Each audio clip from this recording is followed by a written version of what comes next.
Chers intervenants, chers amis de la maison Heinrich Heine, présents dans notre grande salle Alfred Grosser, comme devant vos écrans. Et avec votre permission, j'enlève quand même le masque. C'est compliqué à parler quelquefois avec le masque. Mais sinon, on s'est plutôt dit qu'on va garder le masque pendant la séance. Bienvenue à cette soirée organisée dans le cadre de la semaine franco-allemande, inaugurée hier par un entretien très suivi avec son Excellence l'ambassadeur d'Allemagne, M. Hans-Dieter Lucas.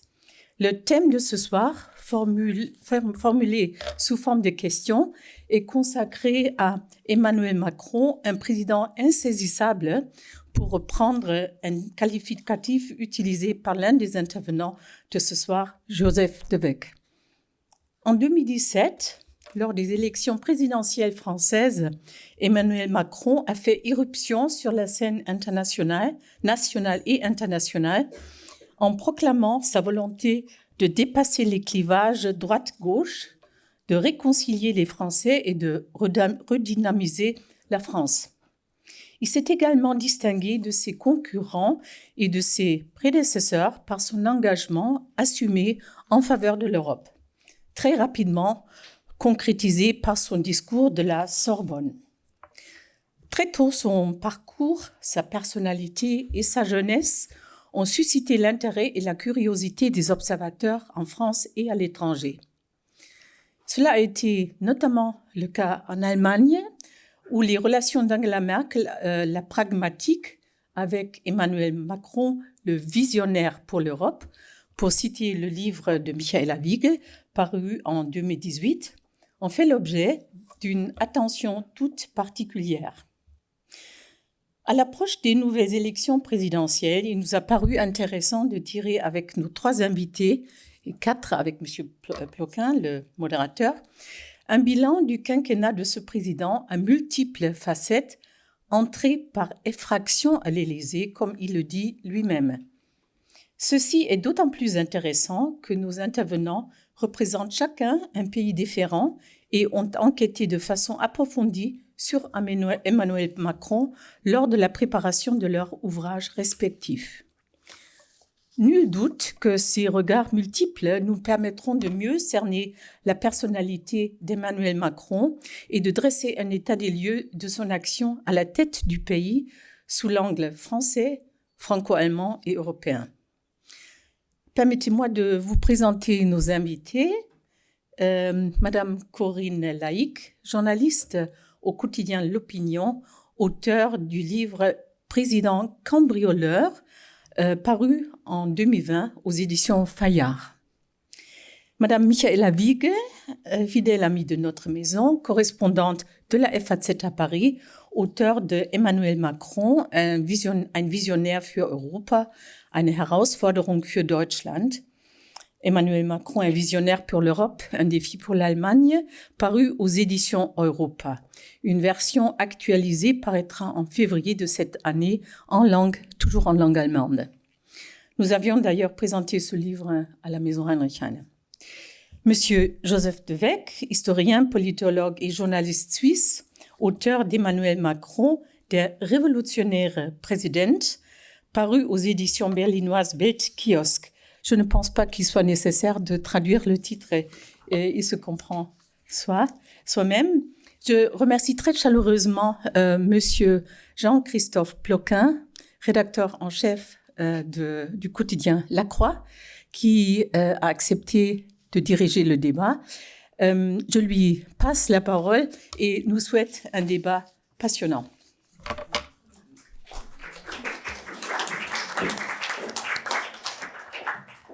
Merci Madame et merci à vous tous et toutes d'être avec nous et également à distance. J'avoue, je ne sais pas où est la caméra, c'est peut-être en face, mais voilà, donc on vous regarde aussi et donc il y aura donc un temps de questions qui sera prévu à la fin du débat entre les intervenants et donc n'hésitez pas à poser des questions lorsque le moment sera venu, que ce soit voilà, à distance ou dans la salle. Voilà, c'est vraiment un débat passionnant, je crois, qui s'annonce. D'abord parce que le thème est intéressant. On est dans un moment où voilà, on est à 80 jours, en gros, du premier tour de l'élection présidentielle. Et donc, on est à 80 jours, finalement. Enfin, on approche de la fin du quinquennat. Je n'ai pas dit du premier quinquennat, on approche de la fin du quinquennat de Emmanuel Macron. Et c'est donc effectivement une très bonne occasion de se poser la question de son bilan. Et donc le thème en soi est vraiment très intéressant, de son bilan à la fois pour la France, pour les relations franco-allemandes, une relation très forte entre les deux pays, et puis pour l'Europe, notamment parce que Emmanuel Macron a vraiment, d'emblée, en 2017, il avait posé vraiment l'Europe comme un sujet important de campagne pour lui. Et alors, le débat va être intéressant parce que nous avons 3 intervenants et intervenantes qui ont des points de vue très, très, très différents et très complémentaires. Et je pense que ce sera vraiment très heureux de pouvoir croiser leurs regards sur donc cette personnalité, finalement, qui est à la fois insaisissable, selon l'intitulé de la table ronde, qui est donc révolutionnaire pour Monsieur Devecq, ou en tout cas pour son éditeur. Je ne sais pas qui a choisi le titre. Les éditeurs ont souvent leur mot à dire. Qui est donc visionnaire pour Michaela, ou pour son éditeur aussi. Et donc, qui est cambrioleur. J'avoue que j'aime beaucoup ce titre, qui fait, évidemment, les Français pensent tout de suite à Arsène Lupin, et en se disant, voilà, qu'est-ce que Emmanuel Macron a fait dans cette affaire. Voilà, et peut-être on va partir, peut-être pour lancer un petit peu l'approche. On a du temps, hein, on a 1h15 à peu près avant de prendre les questions. Et donc, finalement, on va approcher petit à petit le personnage Emmanuel Macron.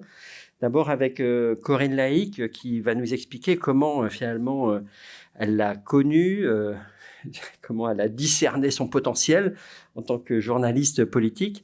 Ensuite, Michaela, qui suit les questions françaises et européennes depuis Paris, depuis une dizaine d'années à peu près, ou plus que 20 ans. Donc voilà, un regard aussi sur la vie politique française extrêmement pointu, et qui a vu aussi arriver le personnage Macron, et qui a eu l'occasion de l'interviewer. Et puis Joseph Devecq, donc, qui est plus observateur, avec du recul, avec, je dirais, les outils aussi de la science économique, et qui en même temps, finalement, a dû expliquer finalement qui était Emmanuel Macron à un public allemand. Alors, je me tourne vers vous, Corinne Laïc. Est-ce que vous pouvez, donc c'est sans doute, c'est certainement vous qui connaissez le mieux parmi nous Emmanuel Macron. Est-ce que vous pouvez nous dire finalement la première fois que vous l'avez rencontré, ou voilà, comment ça s'est passé un petit peu, et comment vous avez très vite perçu qu'il y avait là une personnalité hors norme? Bonsoir à tous et merci. Bonsoir à tous et merci à la Maison Heinrich Heine de son invitation qui me touche beaucoup. Ce livre, j'ai envie de dire que l'idée m'en est venue quasiment quand j'ai rencontré Emmanuel Macron pour la première fois. C'était le 24 août 2011, donc il y a 10 ans. Il était alors un jeune homme dans la campagne d'Emmanuel Macron, je l'ai appris après, chargé de mettre sur pied son programme économique. La campagne de François Hollande. La campagne de François Hollande, excusez-moi. En 2011, François Hollande était candidat et Macron, donc, était un jeune conseiller qui était chargé de réfléchir aux questions économiques. Et il y a eu une sorte de colloque et je vois un jeune homme, pas très grand, qui s'approche de moi, très sympathique, qui me sourit et il me tend sa carte de visite. Lui, il avait vu que j'étais journaliste, donc bon. et il me tend sa carte de visite et je regarde la carte de visite et je vois Emmanuel Macron, Banque Rothschild. Je me suis dit, tiens, un type de la Banque Rothschild qui est sympathique, ça c'est vraiment exceptionnel. J'espère qu'il n'y a personne de la Banque Rothschild parmi vous. Et à partir de là, j'ai compris qui il était et je l'ai suivi parce que il suivait les questions économiques. Il se trouve que moi, à l'époque, j'étais pas journaliste politique. C'est grâce ou à cause de lui que je suis devenue journaliste politique parce que je l'ai suivi. Donc, d'abord comme secrétaire général adjoint à l'Élysée, puis comme ministre de l'économie, puis comme candidat et puis à l'Élysée. Et donc, ça, c'est la toute première rencontre. Les mois passent et on est le 2 mai 2012. On est entre les deux tours de la présidentielle et donc on sait que les deux candidats finalistes, c'est j'y tiens, hein, c'est François Hollande et Nicolas Sarkozy. Et le 2 mai 2012, c'est la veille, c'est le soir où va se passer le débat qui oppose les deux finalistes. Et je déjeune avec lui. Et j'ai en face de moi quelqu'un qui se comporte absolument pas comme un futur conseiller technocrate du président de la République, mais qui se comporte comme quelqu'un qui est une puissance en soi et qui pose ses conditions. Il dit « Je n'irai travailler à l'Élysée avec François Hollande que si j'obtiens un poste qui englobe l'économie, le social et l'Europe. » Parce que pour lui, tout ça était très lié et il ne voulait pas se séparer de l'Europe. D'ailleurs, une fois qu'il sera à l'Élysée, ça sera un sujet d'opposition avec Philippe Léglise-Costa, qui à l'époque était chargé plus spécifiquement des affaires européennes. Et donc, il pose ses conditions, il commence à critiquer François Hollande, il critique sa campagne, il dit mais pourquoi il a trop concédé au syndicat de l'éducation nationale, au lieu de dire qu'il allait créer 60 000 postes, il aurait dû d'abord négocier une nouvelle manière de travailler, etc. Il se comportait comme une sorte de challenger de Hollande. Et je me suis dit, ce type, il n'est pas comme tous les secrétaires généraux et secrétaires généraux adjoints que j'ai connus, il a quelque chose de particulier. Et c'est comme ça que j'ai eu l'idée peut-être de le suivre un peu plus attentivement, mais j'ai pas été la seule, parce que très vite, il a crevé l'écran, comme on dit d'un acteur. C'est-à-dire, on voyait bien qu'il se détaché du lot dans le personnel de l'Élysée. Et il a manifesté très vite pendant le quinquennat son opposition à la politique que menait François Hollande. Il l'a trouvée pas assez claire. Il pensait que Hollande aurait dû assumer plus franchement son virage pro-entreprise auquel il a beaucoup poussé. Et voilà. Et donc ça, c'était mes débuts avec lui. Voilà. Très bien. Donc voilà, vous nous racontez finalement cette période. Vous nous racontez cette période où Emmanuel Macron était quand même sous les écrans radars de la plupart des journalistes du pays, donc ces premières années avec François Hollande. Et puis donc Emmanuel Macron est élu président. Et donc comment votre livre, donc paru en 2020, en novembre 2020. En novembre 2020. Voilà. Alors comment l'idée, là aussi, vous en est venue? L'idée est venue à mon éditeur qui m'a proposé d'écrire ce livre. Moi, je ne voulais pas parce que je trouvais qu'il y avait beaucoup de livres qui avaient été écrits sur Emmanuel Macron. Mais en fait, il y a beaucoup de livres qui ont été écrits sur sa conquête. Mais à partir de 2017, il n'y a pas beaucoup de livres qui ont été écrits sur Emmanuel Macron au pouvoir. Donc, et c'est vrai que en novembre 2020, quand mon livre est paru, c'était le premier livre qui racontait Macron au pouvoir. Il y en a eu évidemment beaucoup depuis. Et donc, je me suis lancée dans ce livre à la fin de 2019. J'ai très vite été rattrapée par la crise de la Covid et je me suis demandé si c'était vraiment pertinent et intéressant d'écrire un livre sur le président de la République alors que la planète entière était en état de sidération avec ce virus. Mais j'ai quand même continué. Et ça n'a pas été facile parce que c'est vrai que Joseph dit que c'est un personnage insaisissable. Je ne prétends pas l'avoir saisi. J'ai essayé de l'approcher le plus près possible, d'être le plus près possible de sa vérité, en disant à la fois des choses agréables sur lui et des choses qui ne le sont pas, parce que je les pense très franchement. C'est-à-dire, je pense que c'est un type qui sort complètement de l'ordinaire. Sa force, c'est pas tellement son intelligence. Il y a beaucoup de gens qui sont beaucoup plus intelligents que lui. Sa force, c'est son caractère. C'est-à-dire un mélange de volontarisme, d'optimisme, de mobilité, de ténacité. Il l'a prouvé depuis. Donc ça, c'est sa force. Ses faiblesses, c'est une incroyable difficulté à faire les choses. Il est vraiment dans la parole performative, c'est-à-dire il pense que quand il dit, ça va être fait. Et je pense qu'on en viendra après sur son bilan. C'est le principal défaut, c'est qu'il aura dit et promis beaucoup de choses. Ce qu'il aura fait, son bilan, à mon avis, sera relativement mince. Son défaut, c'est son extraordinaire solitude qu'il choisit, qu'il désire, qu'il théorise, qu'il utilise à fond, mais qui finit par lui porter préjudice. Et donc, et de cette solitude, effectivement, et sa solitude politique, dont on parlera peut-être aussi. Voilà. Et le titre, donc, le président cambrioleur, c'est vous qui l'avez trouvé? Non, c'est mon éditeur qui l'a trouvé. Et donc, c'est très amusant parce que quand le livre est sorti, tout le monde m'a dit, mais enfin, il n'a rien fait d'illégal.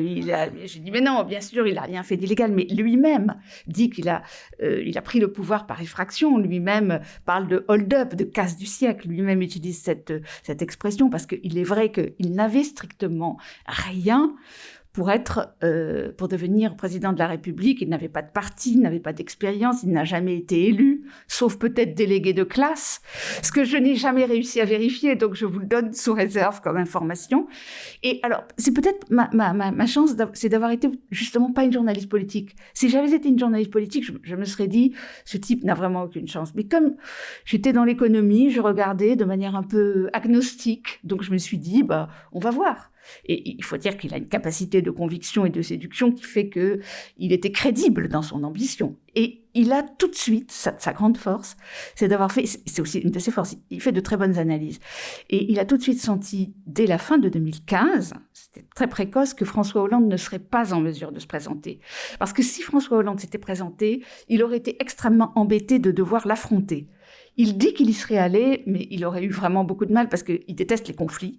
Et alors un conflit public avec François Hollande, mais il a pensé que la surface politique de Hollande était en train de s'effondrer, et il a bien vu puisque Hollande n'a pas pu se présenter. Alors peut-être une dernière question sur ce Emmanuel Macron qu'on a entendu s'exprimer de deux façons extrêmement différentes depuis ces dernières semaines. Donc sur TF1, un président justement qui présente son bilan et qui dit « j'ai changé, j'ai entendu, je suis plus à l'écoute, voilà, vraiment, croyez-moi, read my lips, j'ai changé ». Voilà. Et puis, quelques jours plus tard, dans Le Parisien, voilà, cette petite esclandre pour emmerder les antivax, c'est bien le même Macron ? Oui, c'est le même homme. Bon, il faut être honnête, je pense que la différence, c'est aussi la différence entre l'expression publique et l'expression privée. Et on en est tous logés à cette même enseigne, sauf qu'on n'est pas tous président de la République. Je pense que l'expression qu'il a devant les lecteurs du Parisien, il était dans l'empathie avec les gens qui étaient face à lui. C'est-à-dire, il avait des soignants qui n'en pouvaient plus, et il a parlé un langage très trivial.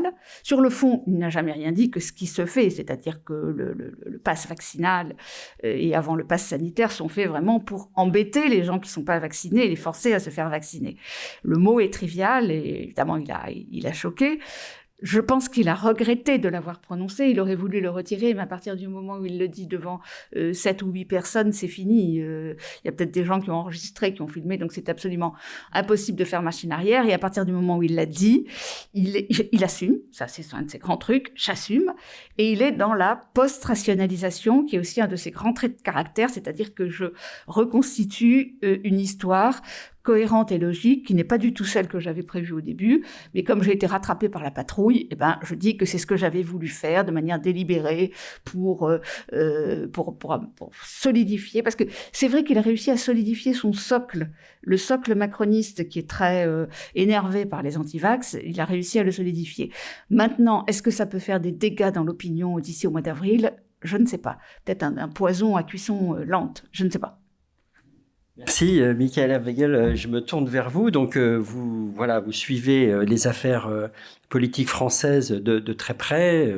Vous participez à de nombreuses conférences de presse. Vous êtes très souvent à l'Élysée. Et donc, vous avez vu arriver finalement le président Macron, peut-être aussi le candidat Macron. Alors, peut-être là aussi, comment est-ce que vous avez découvert le phénomène Macron ?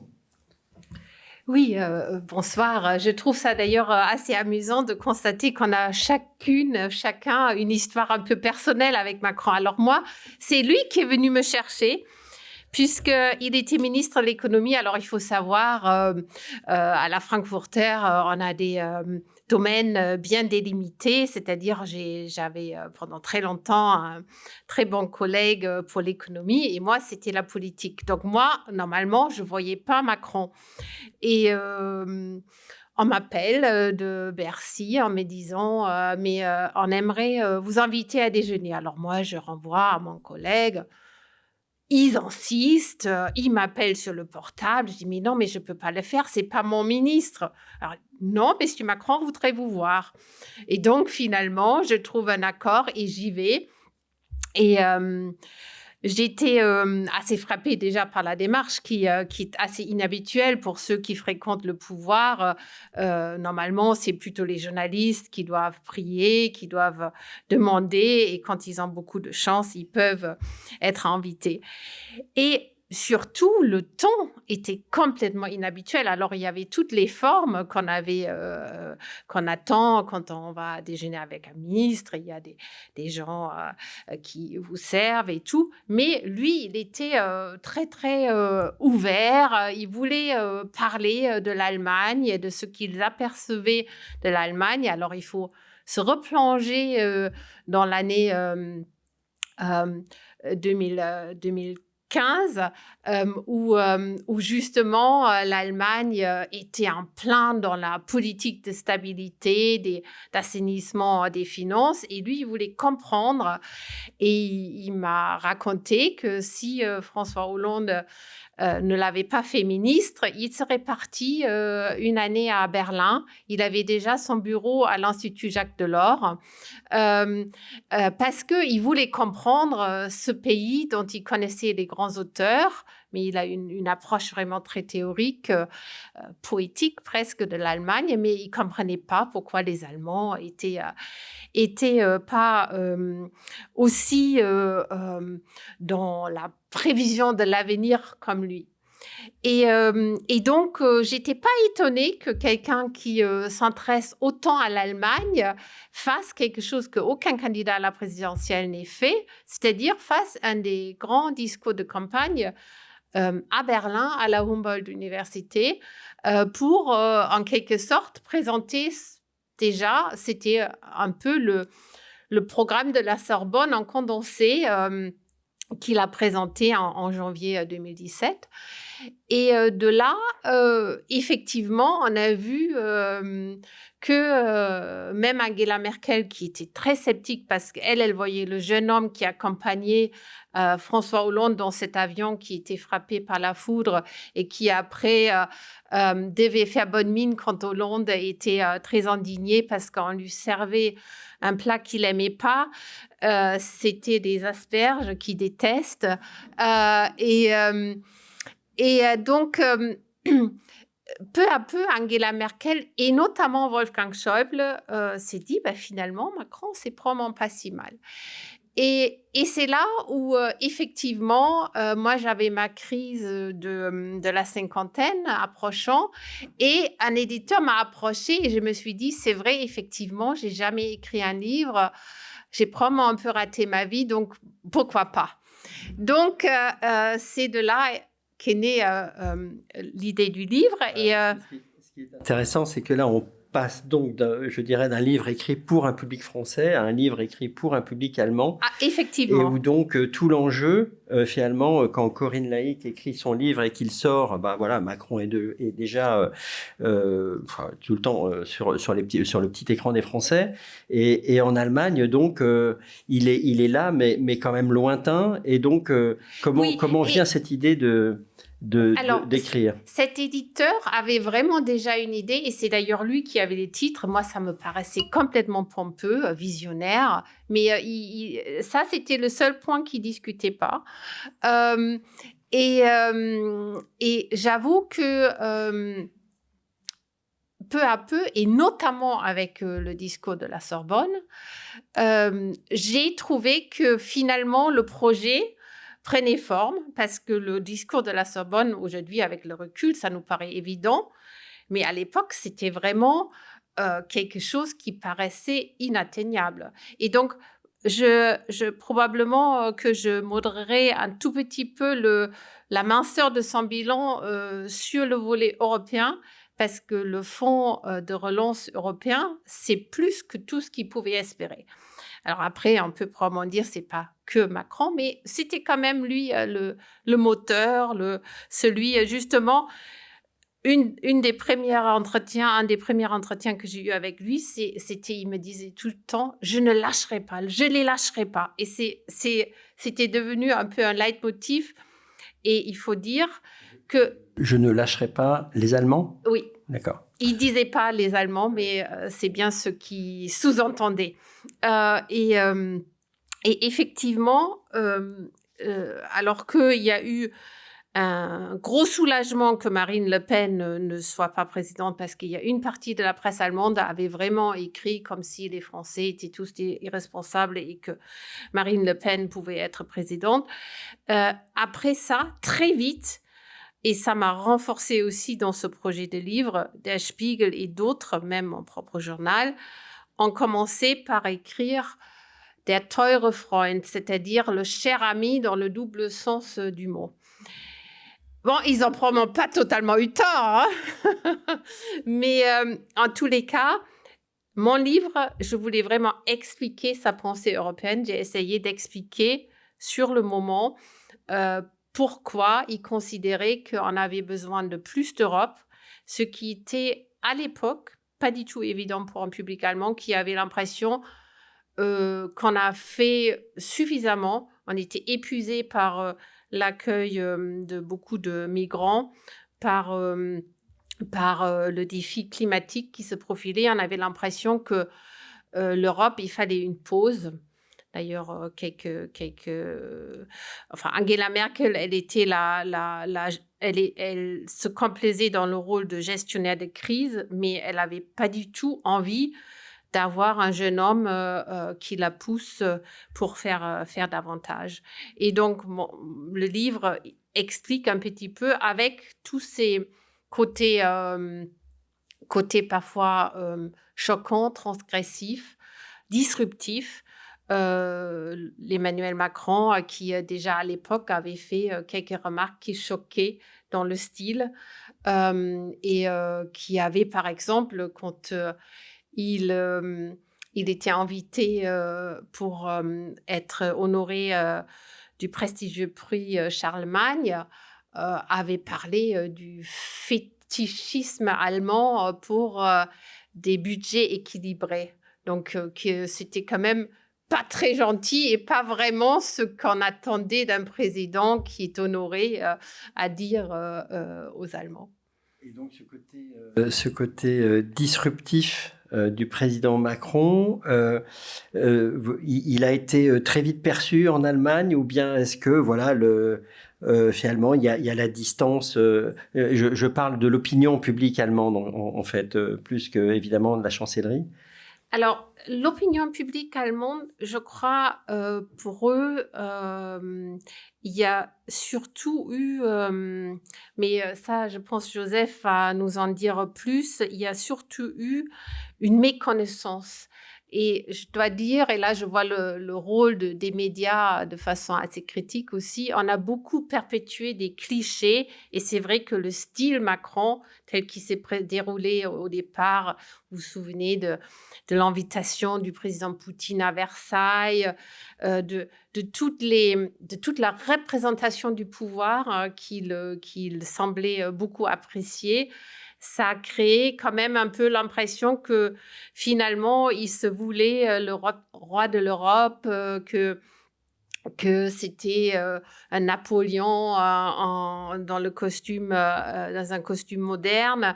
Et donc, ces clichés-là étaient assez prévalents dans la presse allemande dans cette phase. Alors moi, c'est assez drôle. J'ai l'impression, moi, j'ai fait le cheminement inverse. C'est-à-dire, j'aimais beaucoup le Macron de la campagne et du discours de la Sorbonne. Je trouve son style mais on en parlera certainement, son style de gouverner très vertical, et notamment cette façon de penser une fois les choses sont dites, ils sont déjà faites, même au niveau européen, ça commence à poser un problème. Et que grâce à Angela Merkel, elle était là pour l'amadouer et pour équilibrer ce penchant. D'ailleurs, il y avait un discours très touchant quand elle a pris ses au revoir à Beaune, dans ce magnifique château. Beaune, oui. Donc, Vous étiez l'une des rares journalistes. Oui, on n'était pas nombreux qui avaient le droit de venir au château même. Alors, c'est vrai qu'il y avait un moment historique, parce que j'ignorais complètement. Donc, elle était faite chevalier de tasse de vin, donc de cette confrérie du vin de Bourgogne. Et apparemment, je l'ai vu, on chante une chanson qui fait la, la, la, la, la, je ne sais pas quoi, et il faut tourner les mains. Et Angela Merkel a réellement, avec le président Macron, commencé à tourner ses mains. On avait une stricte interdiction de filmer à ce moment. Et après, il y a eu un discours très touchant du président Macron qui lui a aussi, elle était faite grand commandeur de la Légion d'honneur. Et là, il a dit qu'il était souvent ce président impétueux et qu'elle a su le calmer et il s'est excusé de son insolence. Et c'était un moment très touchant. Merci pour cette petite élément assez intime, effectivement, du couple Macron-Merkel. Joseph Devecq, voilà, pour vous aussi, Macron, c'est qui ? Comment est-ce que vous avez découvert alors, est-ce que c'était lorsqu'il était à Bercy ? Est-ce que c'était Macron devenu président ? Non, j'ai emménagé de Suisse à Paris en 2017. Entre le premier tour et le deuxième tour de l'élection présidentielle. Alors, je suis venu à Paris et lui est venu au pouvoir. Et alors, depuis que je suis en France, Macron, il est là. Et je le vois de temps en temps de loin et je me dis qu'est-ce qu'il était devenu. Lui, il ne me voit pas. Mais alors, du coup, il accompagne ma vie parisienne et j'ai suivi mon travail principal. Je travaille pour un cabinet de conseil qui conseille des investisseurs sur des questions macroéconomiques et géopolitiques. Et j'ai donc suivi beaucoup sa politique économique ici en France. Et j'étais assez frappé. Je me disais qu'après un an et demi, je me disais qu'il y avait une analogie historique à faire qui était intéressante. Et c'était que la France se trouvait dans un moment un peu similaire à l'Allemagne de Schröder à l'époque, mais avec quand même un tas de réformes qui étaient dans la philosophie très similaire à ce que l'Allemagne avait fait. L'idée était de libéraliser l'économie, de réduire les coûts de travail, mais 20 ans un peu plus intelligent et à la française. Alors du coup, c'est pas les petits travailleurs qui ont dû réduire leur salaire, mais c'était l'État qui avait collectivisé les coûts. Ça, c'est une manière française de faire ça, mais je trouvais une manière assez intéressante. Et alors, je me commençais de plus en plus à m'intéresser à lui. Et il donne de la matière à réfléchir. Donc là aussi, l'idée du livre qui a été conçu vraiment pour justement expliquer aussi, comme Michaela, expliquer finalement le président Macron aux Allemands, comment est-ce que ce projet est apparu ? Je trouve ça assez drôle parce que je pense dans le cas de vous deux, vous n'avez pas eu l'idée du livre vous-même. Et moi non plus. C'était aussi pareil, c'était mon éditeur qui m'a appelé et qui a dit « Mais Joseph, tu veux pas écrire un livre sur Emmanuel Macron ?» Et après, j'ai dit bien sûr, évidemment, pourquoi j'avais pas eu cette idée moi-même. Et comme vous trois, j'ai pas eu le dernier mot sur le titre. Moi, je voulais le président autonome, der autonome Präsident. Autonome parce que dans le contexte allemand, autonome, c'est quelqu'un de gauche, quelqu'un qui brûle les choses, quelqu'un qui va contre le truc. Et autonome, c'est aussi quelqu'un qui décide un peu les lois lui-même. Et je trouvais d'une certaine manière, ça représentait bien Macron. Et après, l'idée du livre, c'était vraiment d'expliquer sa façon de penser, qu'est-ce qu'il a fait, de vraiment faire un bilan. Qu'est-ce qui a été bien, qu'est-ce qui a marché, qu'est-ce qui n'a pas marché. Et en faisant cela, vraiment aussi d'expliquer la France, un pays à l'Allemagne, parce que pour moi, Emmanuel Macron, c'est un caractère extrêmement français. C'est très difficile de comprendre lui et de comprendre comment ça s'est fait qu'il est arrivé au pouvoir si on ne comprend pas l'histoire française et le fonctionnement de cette société qui est très différent de celle de l'Allemagne. Et est-ce qu'il est, du coup, Emmanuel Macron, conforme à la vision qu'on peut avoir de la France en Allemagne habituellement?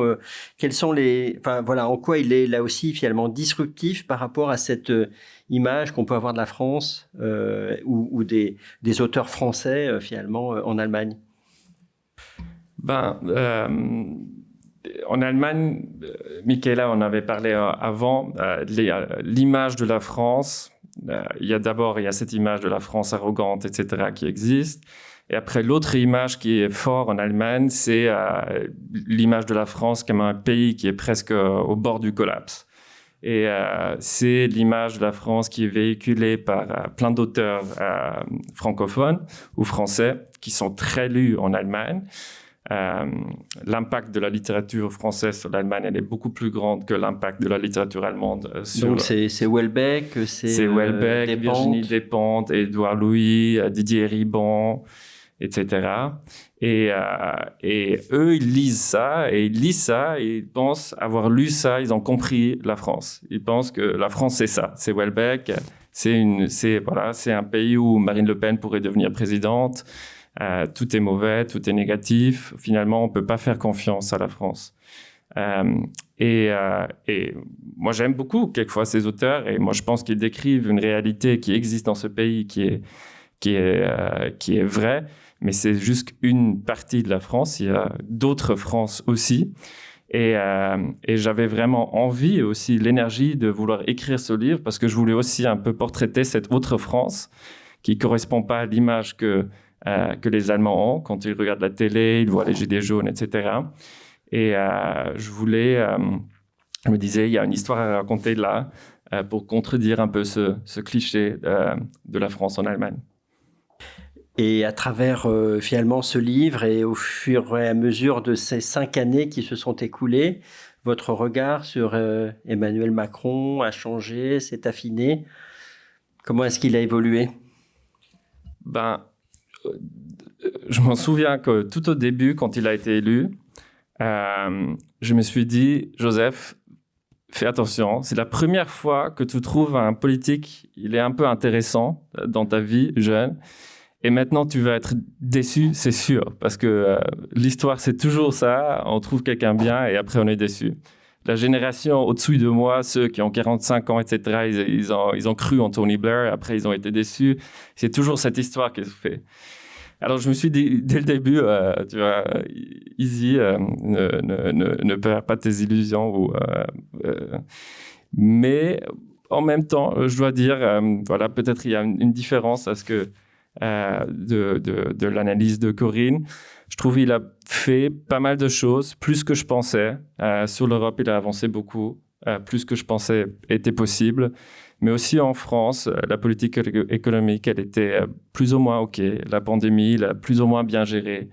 Le prix de tout ça, et là je suis complètement d'accord avec Michaela, le prix de tout ça était un exercice de pouvoir extrêmement vertical, extrêmement clivant, qui a eu aussi un vrai coût. Mais au final, il a plus fait que beaucoup de présidents avant lui. Et il est plus ou moins en bonne position d'être réélu, ce qui, déjà en soi, alors en politique, on définit le succès comme est-ce que tu arrives à être réélu. Alors s'il arrive à être réélu, voilà, c'est pas mal. Merci. Réponse fin avril. Corinne Laïc, donc si on aborde un petit peu la partie bilan, donc tout à l'heure, et ça a été relevé, finalement, vous avez dit que le bilan de Macron était assez mince. Finalement, est-ce qu'il a pu réformer la France? C'était quand même... alors, c'est vrai que le titre de son livre, c'était Révolution. Oui. Donc, c'était pas mal, finalement, le président révolutionnaire. Mais est-ce qu'il a effectivement pu réformer la France et à quel obstacle, finalement, il s'est aussi affronter? Alors, je reconnais, pour reprendre ce que disait Joseph, que c'est vrai qu'en matière économique, il y a beaucoup de choses qui se sont améliorées, qui tiennent quand même à la situation macroéconomique du pays, qui tient aux réformes qu'il a faites au début du quinquennat concernant la fiscalité. Il a fait une politique nettement pro-business. On en mesure les résultats à l'attractivité de la France auprès des entreprises étrangères, au fait que notre image a quand même changé. On est moins le pays des grèves, des dépenses, etc., même si on l'est toujours encore, mais on a perdu cette image. Donc ça, je suis d'accord, c'est un acquis. En revanche, son mot, c'était pas la réforme, c'était la transformation.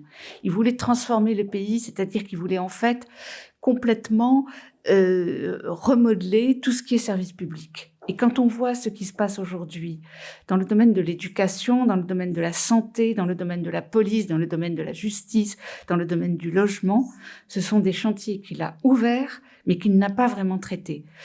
Il a deux circonstances énormément atténuantes, qui sont la crise des Gilets jaunes, qui a été une crise d'une violence, d'une exceptionnalité extrême, qui n'avait jamais atteint la France, et la crise de la Covid-19 qui a atteint tous les pays. Ça a fait perdre beaucoup de temps. Mais si je mets ça de côté, et quand je dis le mettre de côté, ça ne veut pas dire le minimiser, Emmanuel Macron est quelqu'un qui met beaucoup de temps à cheminer.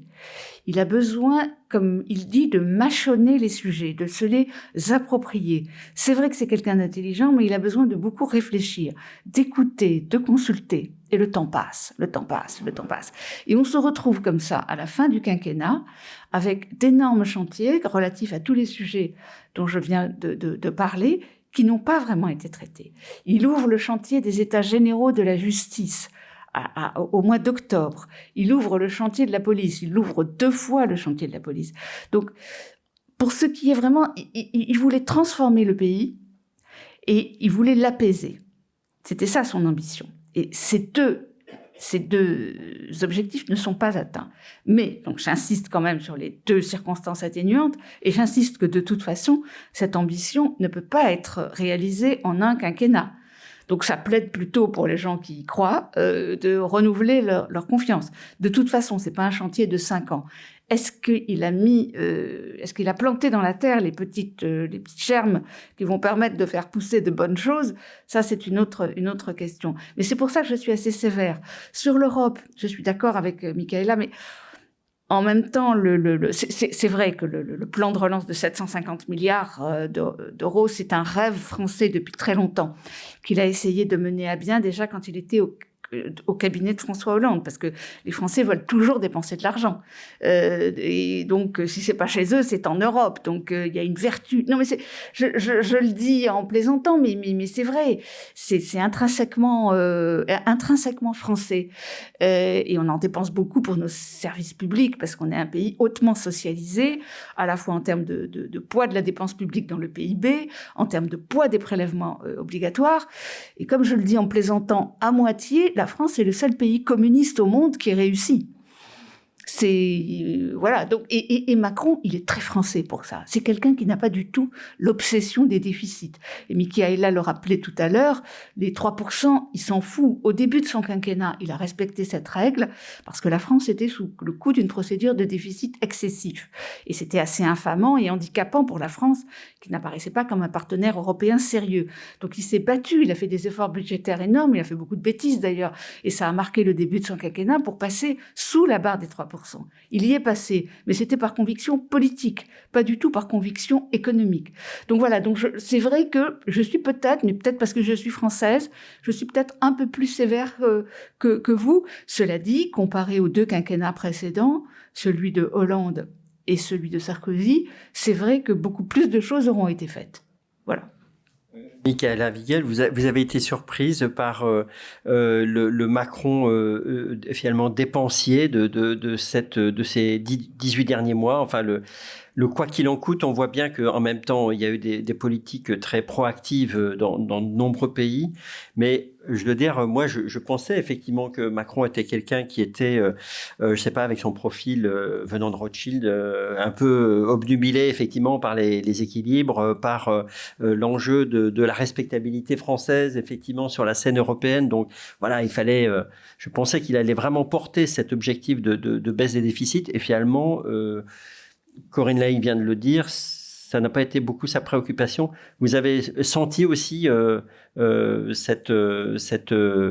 finalement, ce côté très français de Macron?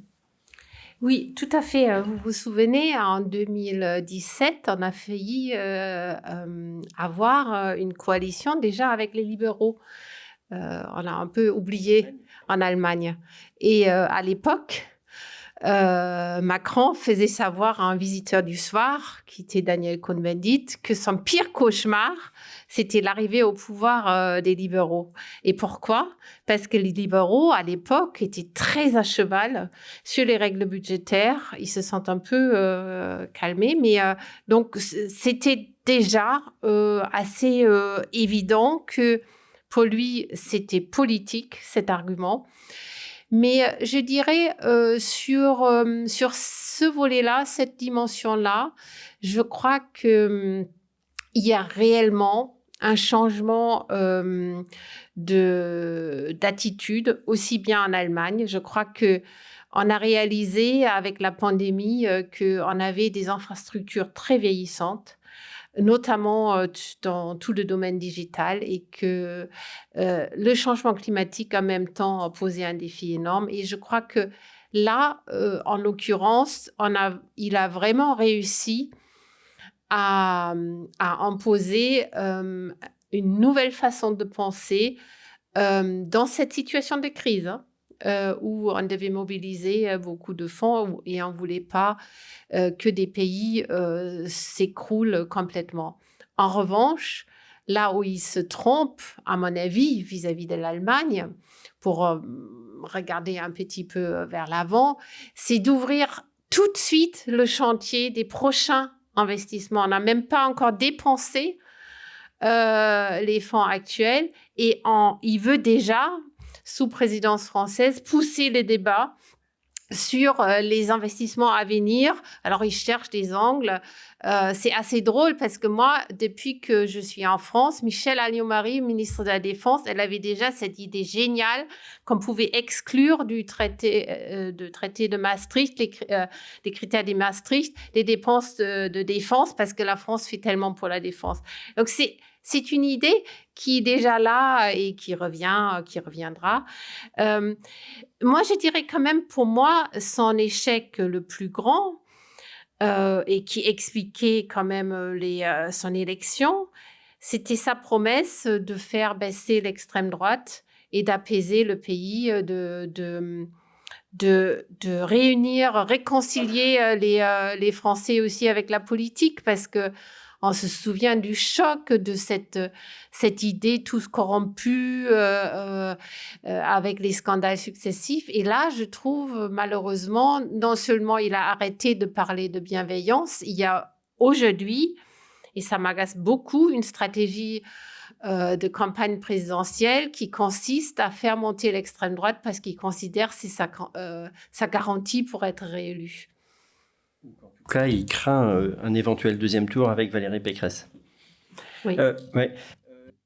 Est-ce que vous aussi, vous avez vu sur le plan économique un Macron 1, Macron 2 ? Comment est-ce que vous analysez un peu son bilan de ce point de vue-là ? Et le Macron, on est en campagne électorale, donc on est tout près de l'élection, mais on a un peu l'impression que l'argent sort des fenêtres comme ça. Voilà, parce qu'il faut surtout que l'opinion reste calme et qu'elle ne soit pas braquée par les prix de l'électricité ou d'autres choses. Voilà. Est-ce que finalement, vous avez vu là aussi deux visages de Macron durant ce mandat ? Ce que j'ai aimé chez Macron au début, c'est qu'il est assez idéologique. Et surtout en politique économique. Et on disait toujours, il y a l'argument que Macron c'est un libéral ou un néolibéral, et j'ai jamais vraiment cru ça. Il est français, mais il a un cerveau qui est plus ou moins en phase avec la pensée économique d'aujourd'hui. Et alors du coup, il y a peut-être un Macron 1 et un Macron 2, mais au final, c'est quelqu'un qui juste évolue avec son temps Et dans la pensée économique d'aujourd'hui, il y avait ce moment de 1 ou 2 ans où la dette ne jouait plus beaucoup de rôle. Et du coup, il a vu le train passer aux États-Unis. Il y avait toute cette nouvelle théorie qui venait. Il a sauté sur le train et il le pouvait le faire parce que la BCE était là pour garantir tout ça. Je pense là, maintenant, clairement, il va trop loin. Je pense après les élections présidentielles, il va devenir changer de cap assez rapidement. Surtout ce qu'ils ont fait avec les prix d'électricité, c'est extrêmement cher et c'est quelque chose qui est pas soutenable dans la longue durée. Mais il est dans une campagne politique, comme chaque politique, il se dit voilà, maintenant ma première priorité c'est de gagner cette élection et quoi qu'il en coûte. Alors ce quoi qu'il en coûte, c'est pour la pandémie, mais c'est aussi pour sa réélection.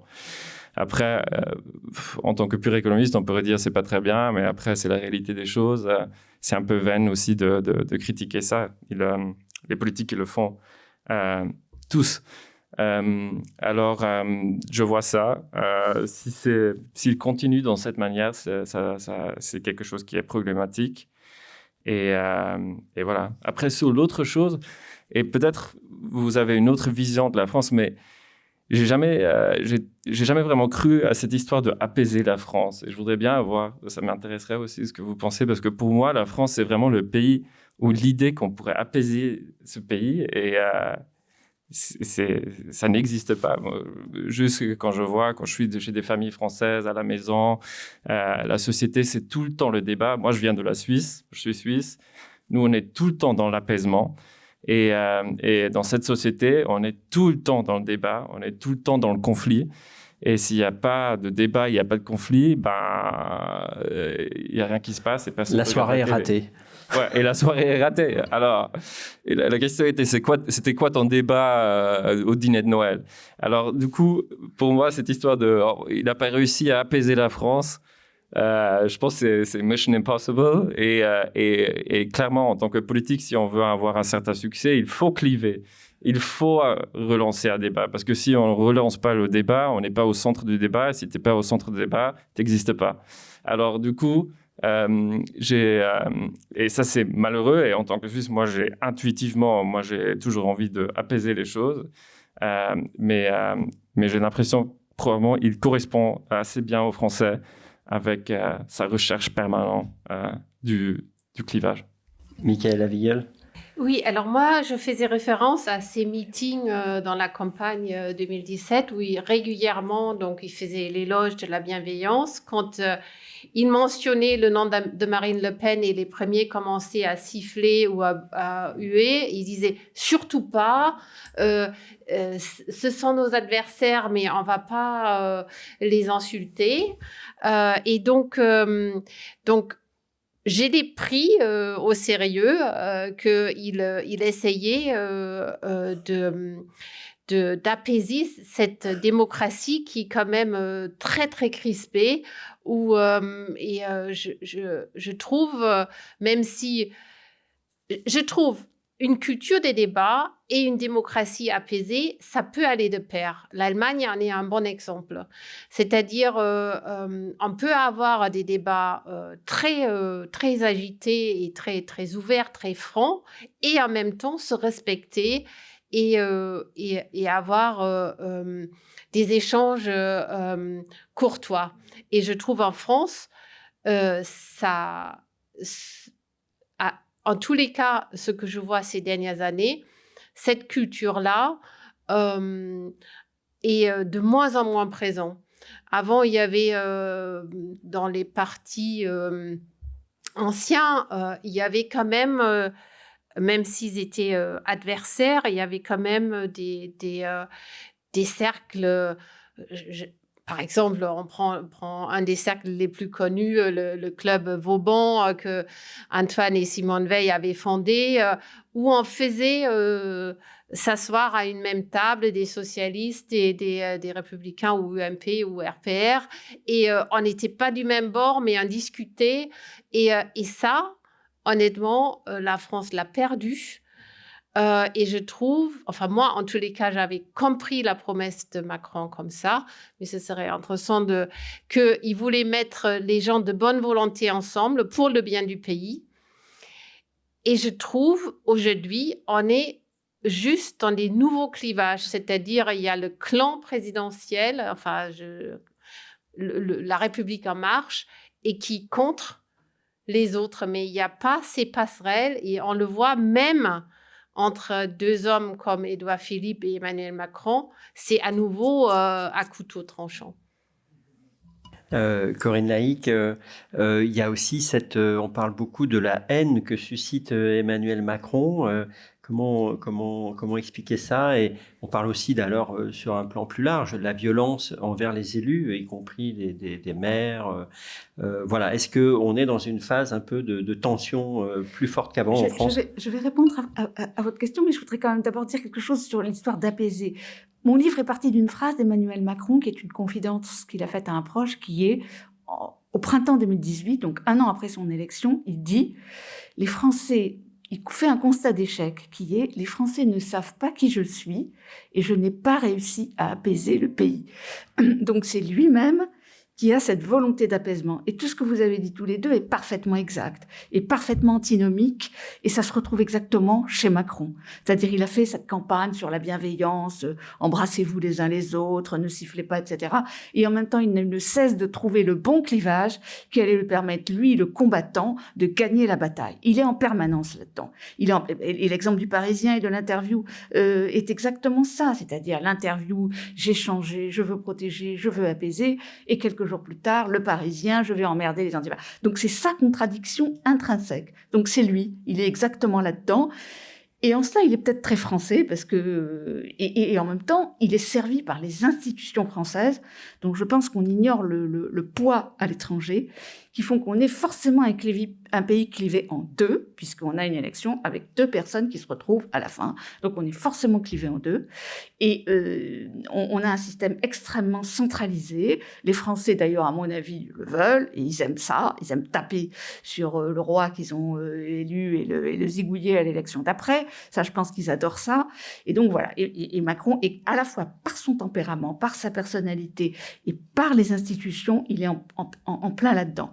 Sur la haine qui est adressée à Macron, il y a un livre qui est sorti par mes confrères Nicolas Domnac et Maurice Safran. Je l'ai pas encore lu, mais je pense que ça doit être très intéressant. Moi, dans mon livre, j'y consacre un chapitre.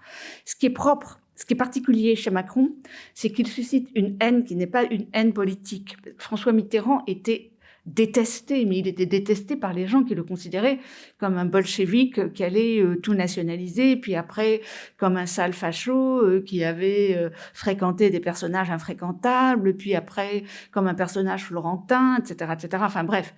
Mais c'était pas la personne même qui était détestée. Nicolas Sarkozy était aussi détesté pour des raisons politiques. On le traitait de sarco-facho. Emmanuel Macron est détesté par ce qu'il est, c'est-à-dire un type qui réussit tout, un bon élève, qui joue au tennis, qui joue au piano, qui a réussi merveilleusement bien sa vie privée, parce qu'il a une histoire d'amour qui est absolument exceptionnelle. C'est pas la différence d'âge qui est exceptionnelle dans cette histoire, c'est la longévité. C'est-à-dire un couple qui, au bout de 25 ans, s'aime encore comme ça, c'est très rare. Enfin, il suffit de regarder autour de soi. C'est très, très rare. Or, moi, j'ai eu l'occasion de les rencontrer tous les deux ensemble. Quand j'ai fait mon livre, ils m'ont reçu tous les deux ensemble. Et on le voit, on le sent. Il est complètement émerveillé par elle. Il se tourne vers elle dès qu'il sort de la sphère de la politique stricte. Il se tourne vers elle pour lui demander son avis. Alors, il m'a parlé de son baptême. Il se tourne vers elle et lui dit « Ah oui, bon, mais non, chérie, tu n'étais pas là. » Effectivement, il avait 11 ans. Donc, c'est vrai qu'ils se sont rencontrés jeunes, mais à 11 ans, ils se connaissaient pas encore. Mais donc, il est comme ça. Donc, ce côté assez exceptionnel du personnage, cette transgression suprême d'être avec une femme qui a 25 ans de plus que lui et de l'avoir rencontré à un âge où il n'était pas encore à l'âge adulte, ça énerve beaucoup de gens. Moi, j'en avais parlé avec Jérôme Fourquet, qui est un sondeur très réputé, et les gens détestent cette transgression. Donc, c'est vraiment tout ce qu'il est, c'est son parcours. La banque Rothschild, qui, à mon avis, est juste un épiphénomène dans la vie de Macron, mais enfin, peu importe, c'est un tatouage indélébile pour lui. C'est le banquier d'affaires. Donc, tout ça contribue à la détestation. C'est une détestation très personnel. On a vu pendant les Gilets jaunes, jamais on n'avait vu l'effigie d'un président de la République pendu, guillotiné, et jamais il ne s'était fait insulter par une petite fille de 5 ans qui devait répéter ce qu'elle entendait chez ses parents. Donc c'est quelque chose de très très particulier, de très spécifique. Je ne sais pas comment ça peut jouer pour l'élection, mais voilà, c'est un phénomène à part. Et peut-être un petit rebond, vous parlez de Brigitte Macron, est-ce qu'elle a plutôt un rôle d'apaisement, justement, de réduction de son goût du clivage ? Brigitte Macron, c'est la prise de terre pour moi. C'est-à-dire que, sans avoir beaucoup de compétences en électricité, c'est ce qui permet de rester vivant et d'éviter l'électrocution. Lui, il a tendance à s'envoler, elle le reconnaît. Hein. Elle avait dit, pendant la campagne, mon mari a entendu des voix comme Jeanne d'Arc. Et donc, elle, c'est une femme qui est extrêmement sympathique, je dois dire. C'est difficile de ne pas l'aimer. Elle est très sympathique, très agréable, très simple d'accès, très intelligente. J'ai trouvé toutes ses interventions publiques, elle n'a jamais commis de faux pas. Elle est beaucoup plus à droite que lui sur tous les sujets de société. Elle déteste l'écriture inclusive. Elle veut que les enfants retournent à l'école comme dans les années 50, etc., etc. Donc elle est très... Mais elle lui sert un peu de corde de rappel vers le bon sens quand lui a un peu tendance... voilà. Elle lui sert d'ambassadeur auprès des laissés pour compte, des gens qu'il a séduits, puis plus ou moins abandonnés. Donc elle va faire un peu de câlinothérapie auprès d'eux. Et elle est extrêmement importante sur ce plan-là, parce que sur le plan du fond de la politique, je ne pense pas, sauf tout ce qui concerne les enfants, elle est très sensible à ce qui concerne le harcèlement, à ce qui concerne la maladie des enfants. Tous ces sujets-là, oui, elle joue un rôle influent et positif. Mais sur le fond de la politique, sur les 3% de déficit budgétaire, je ne pense pas qu'elle ait un avis très caractérisé. Merci, Michaëla Wiegel. Si on aborde le bilan d'Emmanuel Macron, alors pour les relations franco-allemandes et pour l'Europe, c'est assez lié finalement. Donc sur la relation franco-allemande, donc une Angela Merkel qui était, alors on personnalise toujours, hein, donc c'est un peu un défaut, mais comme on parle d'Emmanuel Macron, c'est vrai qu'on a tendance à le mettre en vis-à-vis avec la chancelière qui est partie maintenant. Mais donc comment a fonctionné ce couple et est-ce que ça a été finalement un couple utile pour la relation franco-allemande et constructif ?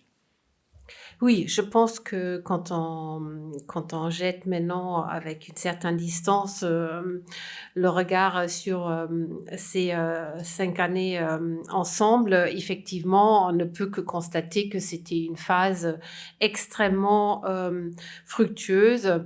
On n'a pas encore parlé du traité d'Aix-la-Chapelle.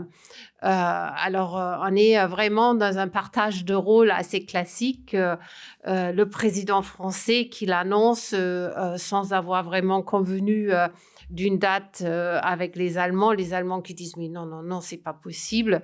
Il avait d'ailleurs annoncé pour janvier 2018. Alors, il a mis 1 an de plus à se réaliser. Mais au total, c'est un renouvellement de traité qui doit maintenant prendre forme, qui a été, qui n'a pas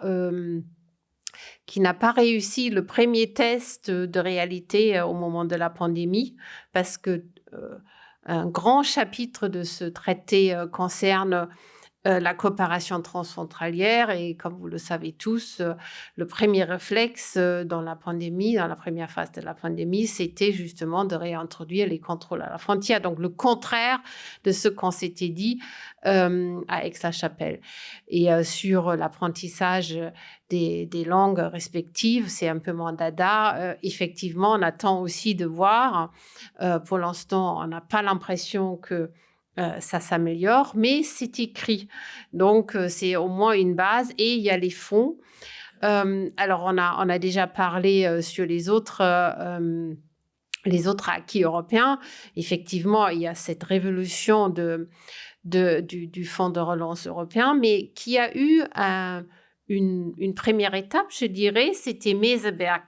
Alors, je me souviens, le titre à l'époque, c'était un voyage à Meseberg ins Nirgendwo, vers nulle part. Et finalement, non, vers le Fonds européen de relance.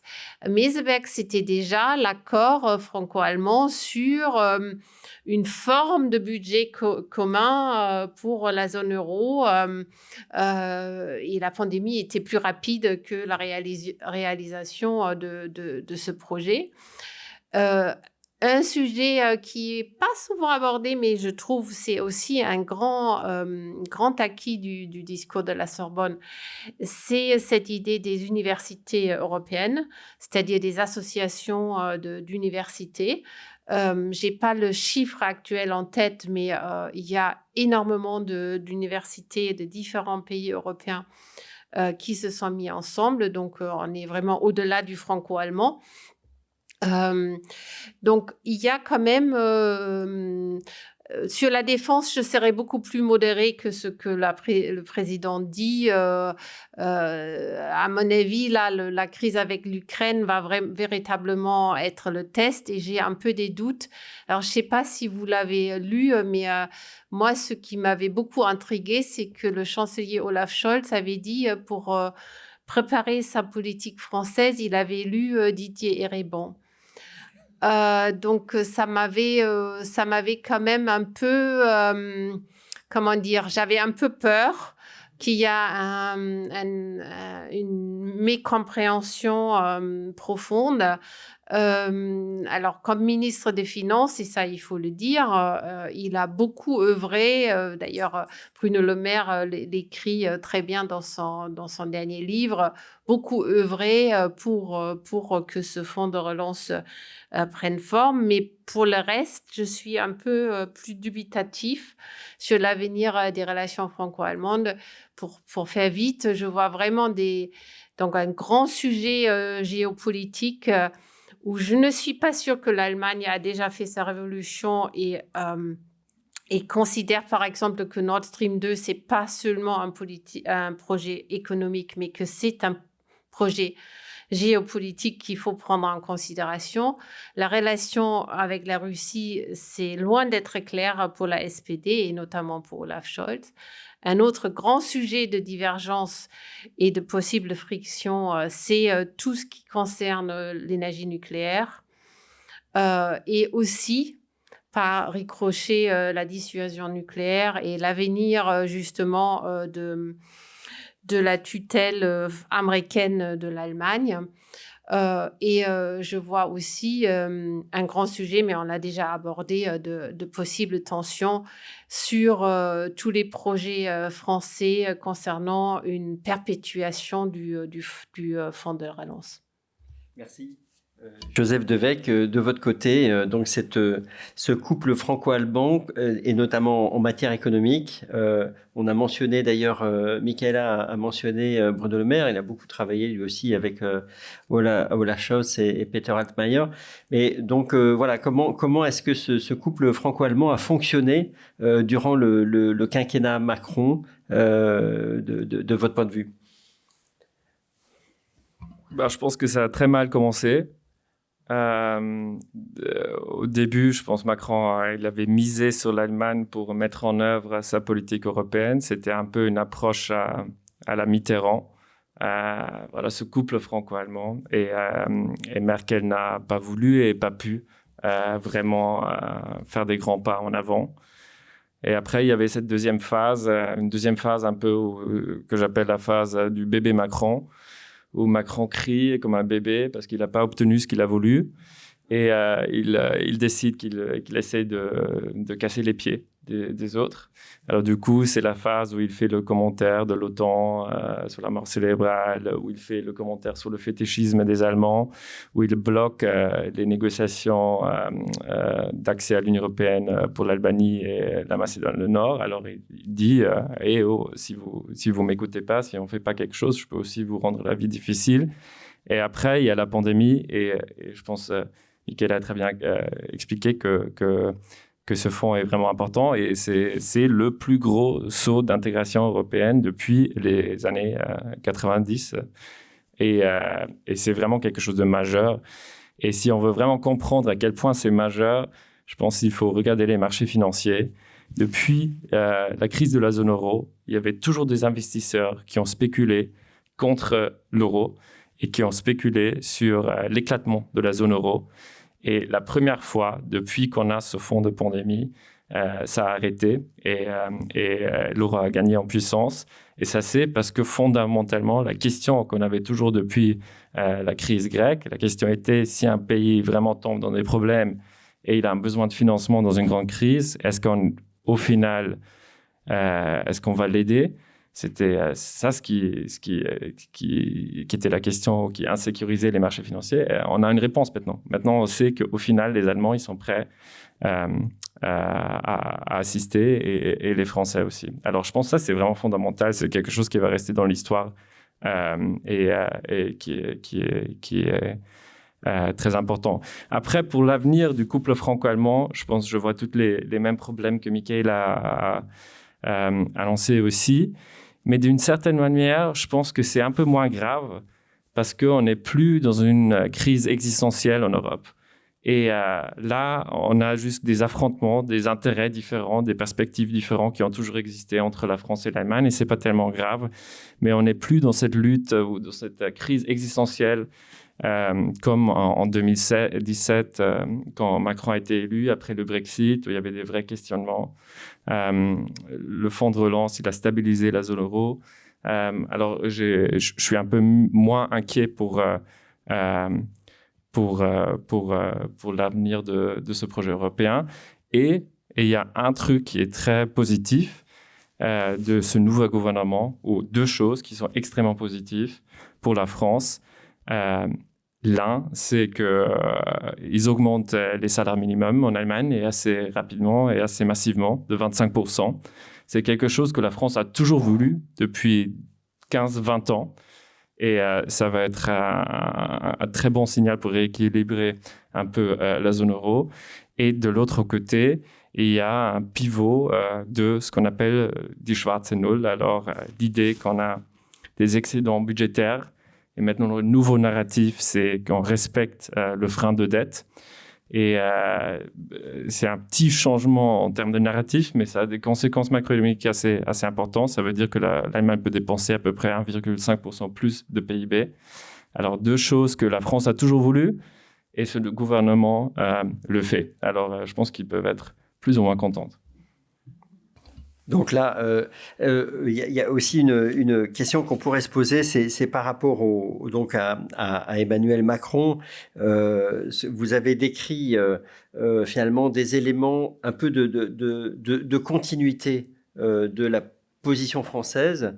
Est-ce que, Joseph Devecq, est-ce que vous pouvez justement pointer des éléments de rupture finalement que Emmanuel Macron aurait pu apporter? Et là, j'entends ce que disait tout à l'heure Corinne Laïc en disant finalement il voulait réformer et il n'a pas réformé beaucoup par rapport à cet enjeu européen où on se souvient que pendant la campagne en 2017, il avait réussi vraiment à expliquer qu'on pouvait réformer la France en réformant l'Europe et réciproquement, en liant vraiment étroitement finalement la destinée des deux entités. Mais finalement, est-ce qu'il y a eu vraiment des changements apportés par Emmanuel Macron dans la grande vision française de l'Union européenne, ou bien est-ce que vous voyez essentiellement des éléments de continuité et des opportunités qu'il a su saisir? Je suis d'accord avec Corinne qu'il a peut-être réformé la France, mais pas transformé. C'est déjà beaucoup.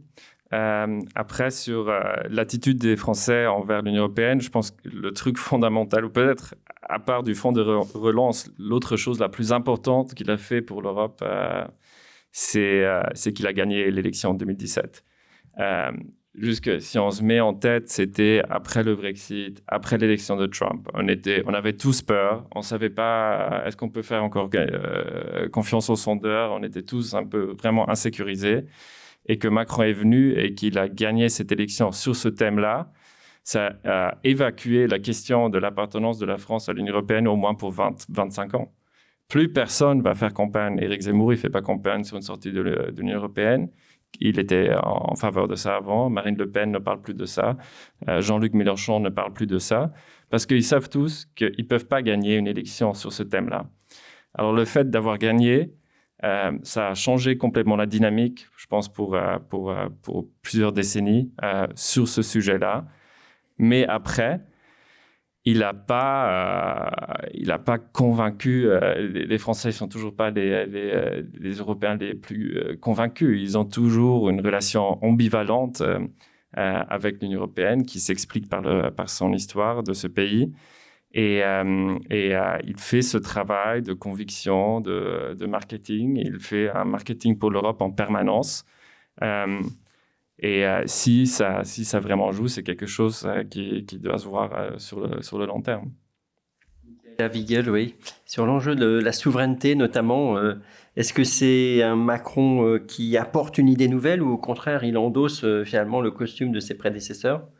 Oui, j'aimerais juste probablement aussi dire un mot sur l'aspect qu'est-ce qu'il a vraiment achevé. Je pense qu'il a, sur le plan européen, crevé l'abcès de 2005, du référendum, qui était en train de monter, parce qu'on avait l'impression qu'il y a eu une sorte de déni démocratique.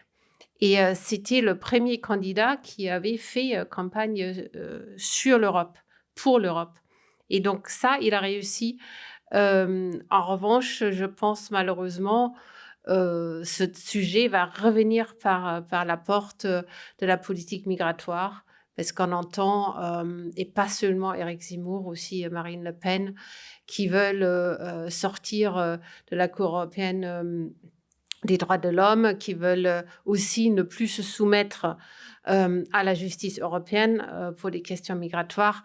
Donc, c'est pas une sortie de l'Europe, mais c'est un conflit quand même ouvert et qui va, à mon avis, on va encore entendre parler. Alors, sur la souveraineté européenne, effectivement, je crois qu'il est... d'ailleurs, il le dit, hein, c'est quoi ce qu'il dit ? On est tous sur les épaules des grands. Il s'est beaucoup inspiré de ce qui était dit auparavant. Moi, je me ferais plutôt la porte-parole des Allemands qui trouvent que le terme même de souveraineté est probablement... correspond probablement pas à exactement ce qu'on entend en termes juridiques de souveraineté, puisque pour avoir une véritable souveraineté, il faut avoir un souverain qui est le peuple, et il n'y a pas de démocratie européenne qui pourrait garantir cette souveraineté, et je vois là probablement le plus grand défi. Je pense que ce qu'ils cherchent, c'est plus d'autonomie. On revient au titre du président autonome, plus d'autonomie pour l'Europe dans ses prises de décision. Et ça, c'est tout à fait un objectif. Je pense que beaucoup d'Allemands aujourd'hui ont l'impression qu'effectivement, il est temps de sortir de cette tutelle américaine qui nous a beaucoup servi. Mais avec les années Trump, était dans cette perspective très, très importante pour nous, pour comprendre qu'il fallait probablement aller vers une Europe plus autonome.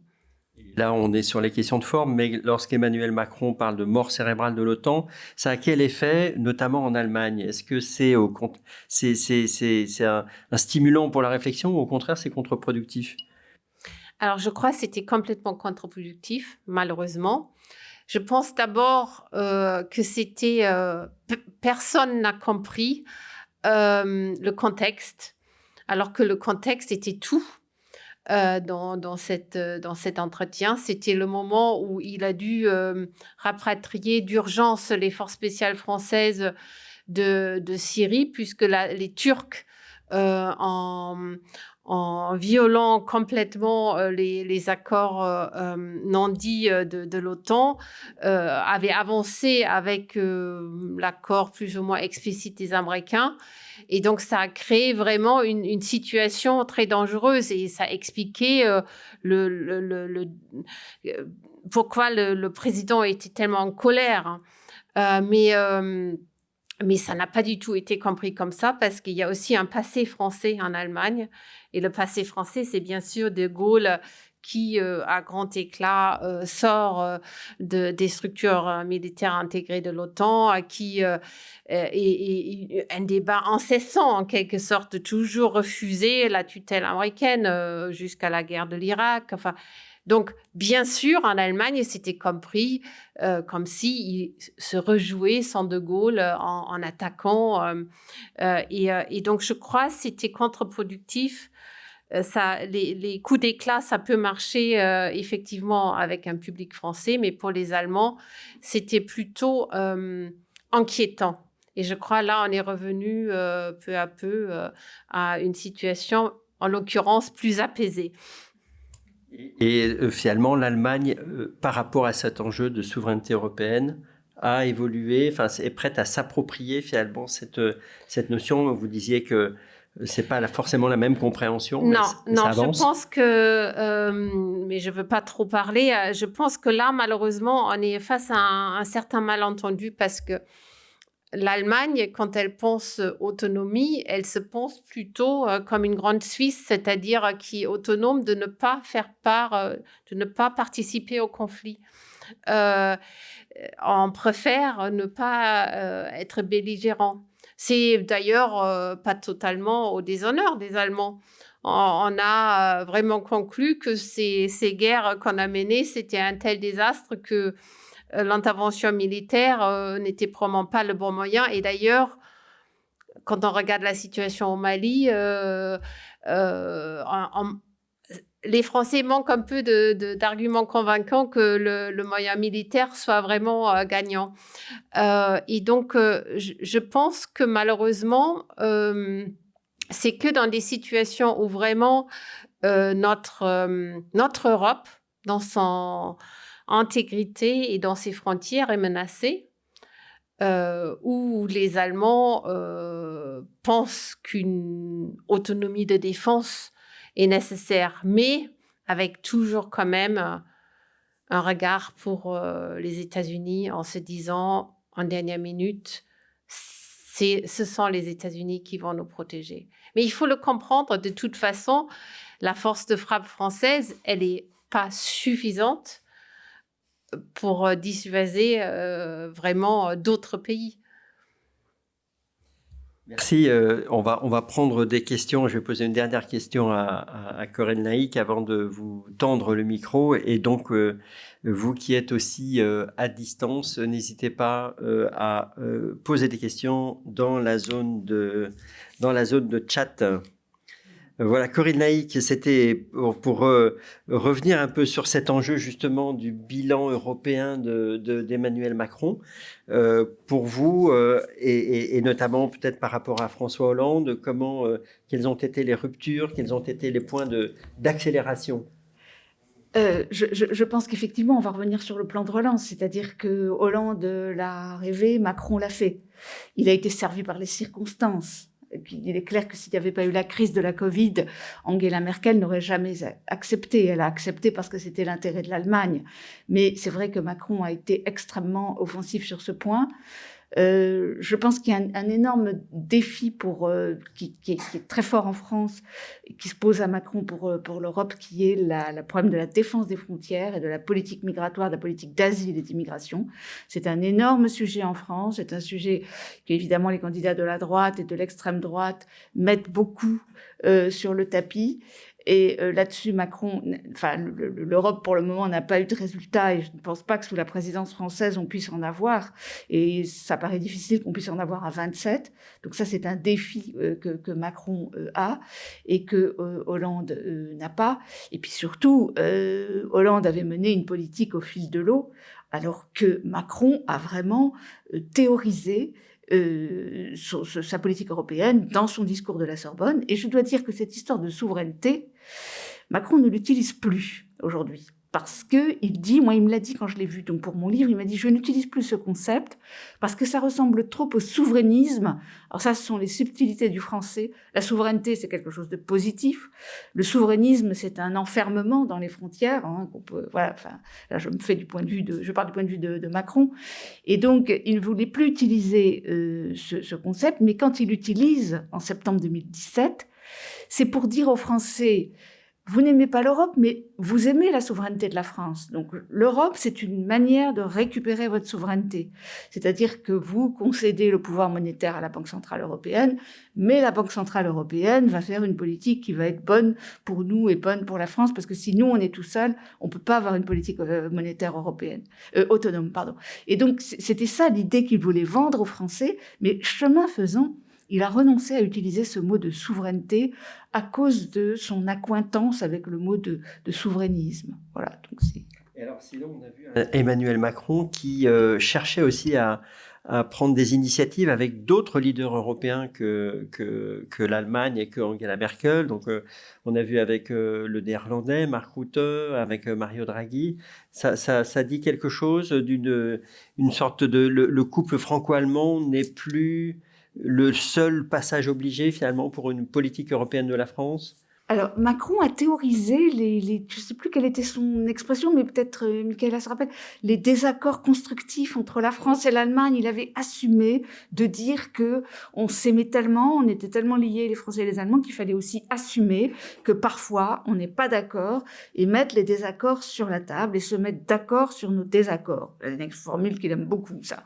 Et donc, c'est vrai que de ce point de vue-là, le couple franco-allemand a évolué parce que il n'est plus exclusif et que je crois que Macron est le président qui a le plus visité tous les autres pays européens, y compris ceux qu'on appelle en France de manière un peu méprisante les petits pays. Il est allé partout, je crois. Il est allé partout. Il les a fait tous et même certains plusieurs fois. Et dès le début de son mandat, il a beaucoup insisté et il a essayé effectivement de nouer des relations, quitte à les mettre en scène de manière un peu théâtrale. Quand il va voir Mark Rutte, ils sont en train de dîner dans un restaurant, ils sont en chemise blanche, à côté de la cuisine. Enfin, c'est vraiment deux copains qui s'amusent. Et il a mis ça en scène beaucoup, mais je pense qu'il y a aussi la volonté de créer, je pense, des alliances qui, c'est un peu son idée, je pense, des alliances qui évoluent suivant les sujets et suivant les circonstances. Voilà. On peut peut-être prendre des questions. On s'est pas encore projeté sur et si Macron était réélu, qu'est-ce qui se passerait avec le nouveau gouvernement allemand, mais on peut garder ça dans la manche. Est-ce qu'il y a dans la salle des questions? Et je vois aussi qu'il y a 2 questions que je vais prendre en ligne, mais donc monsieur, et puis j'ai vu monsieur, oui. Alors, il y a un micro qui arrive. Une question importante qui n'a pas été abordée. Que pensez-vous du bilan de Macron sur les questions d'environnement? Effectivement, c'est un sujet particulièrement sensible en ce moment. Qui veut commencer à évoquer le sujet? Corinne Laïc? Je ne pourrais pas vous donner un avis très caractérisé, je dois le reconnaître, parce que ce ne sont pas des questions que je suis, donc je vais vous dire un peu ce que j'en pense.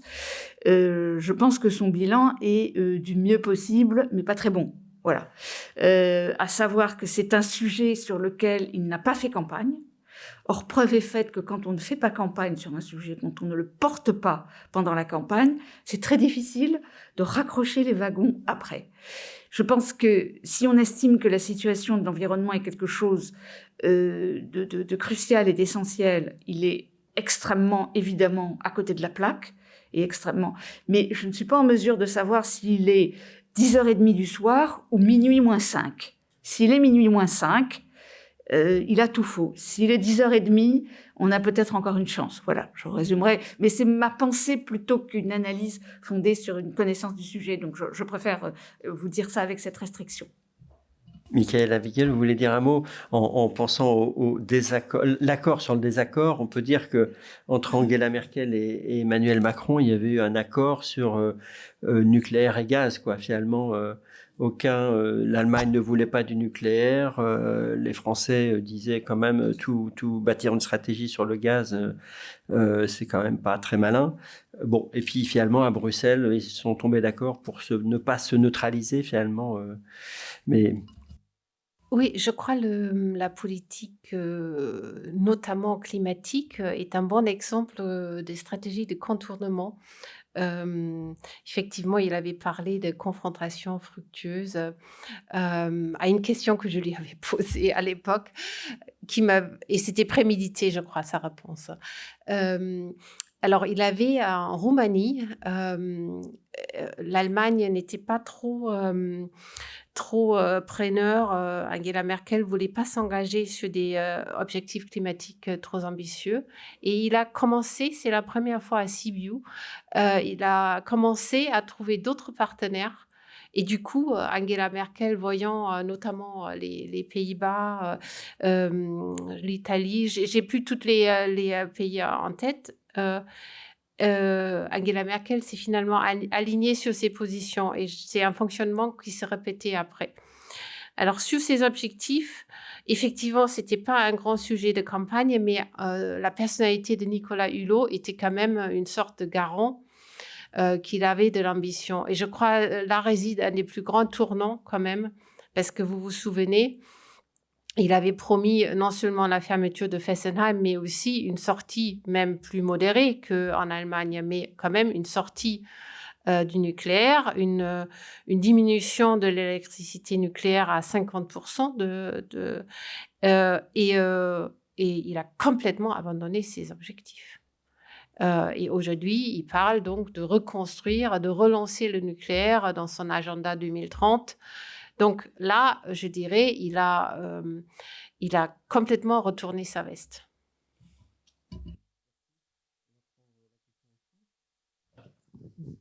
Merci. Bon, j'ai pas une question à poser, j'ai plutôt peut-être une remarque de ma part. Moi, je suis plutôt économiste, et je regarde un petit peu le bilan de M. Macron sur cet angle-là et en relation avec les deux pays. Et là, je pense vers vous, je pense sur ce plan-là, c'est plutôt un petit échec. Je ne pense pas que les deux pays se rapprochaient sur ce plan-là.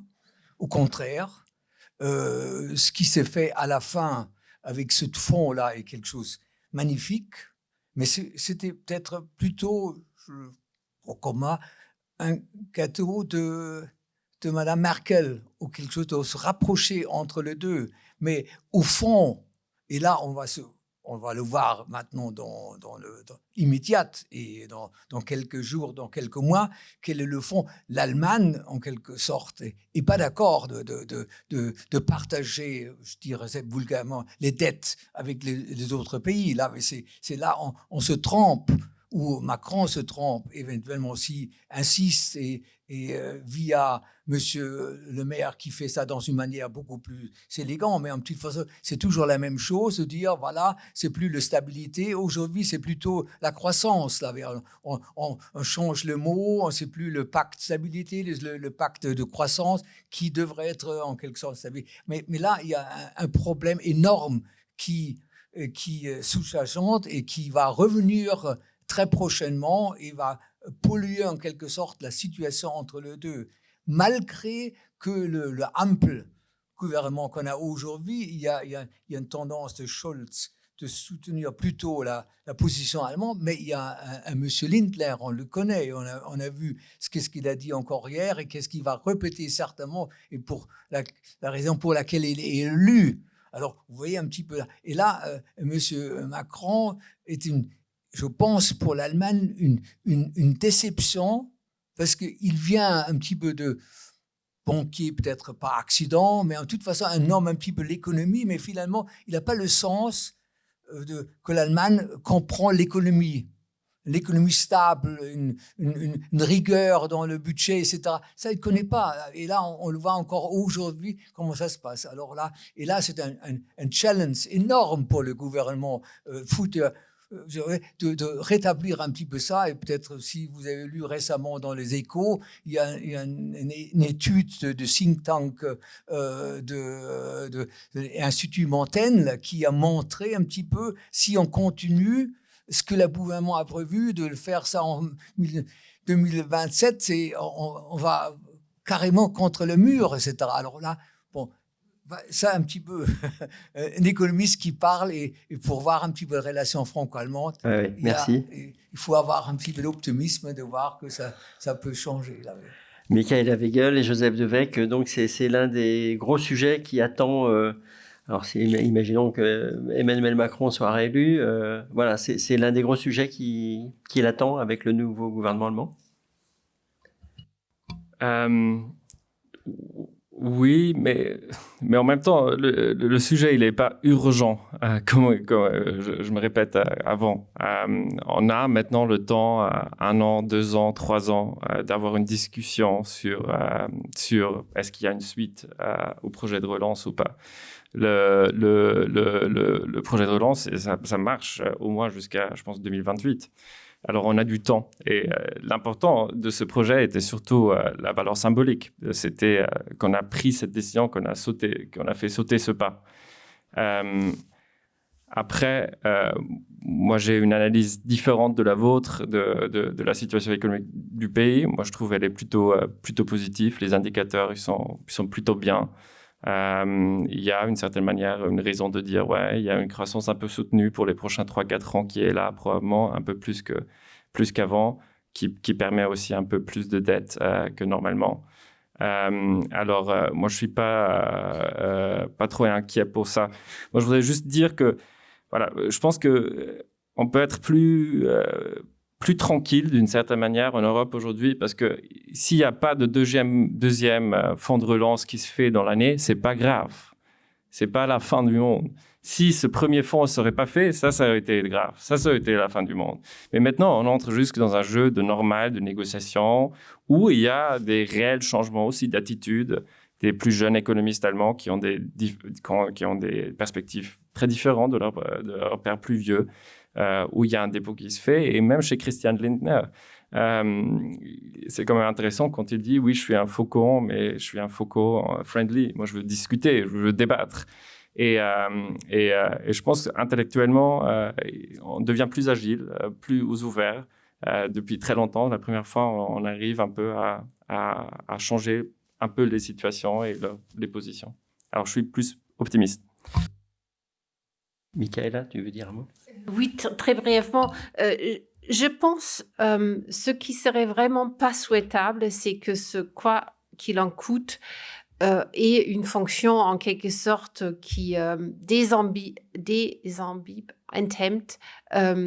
le rapport à la dette. C'est-à-dire qu'il y a même plus de mauvaise conscience.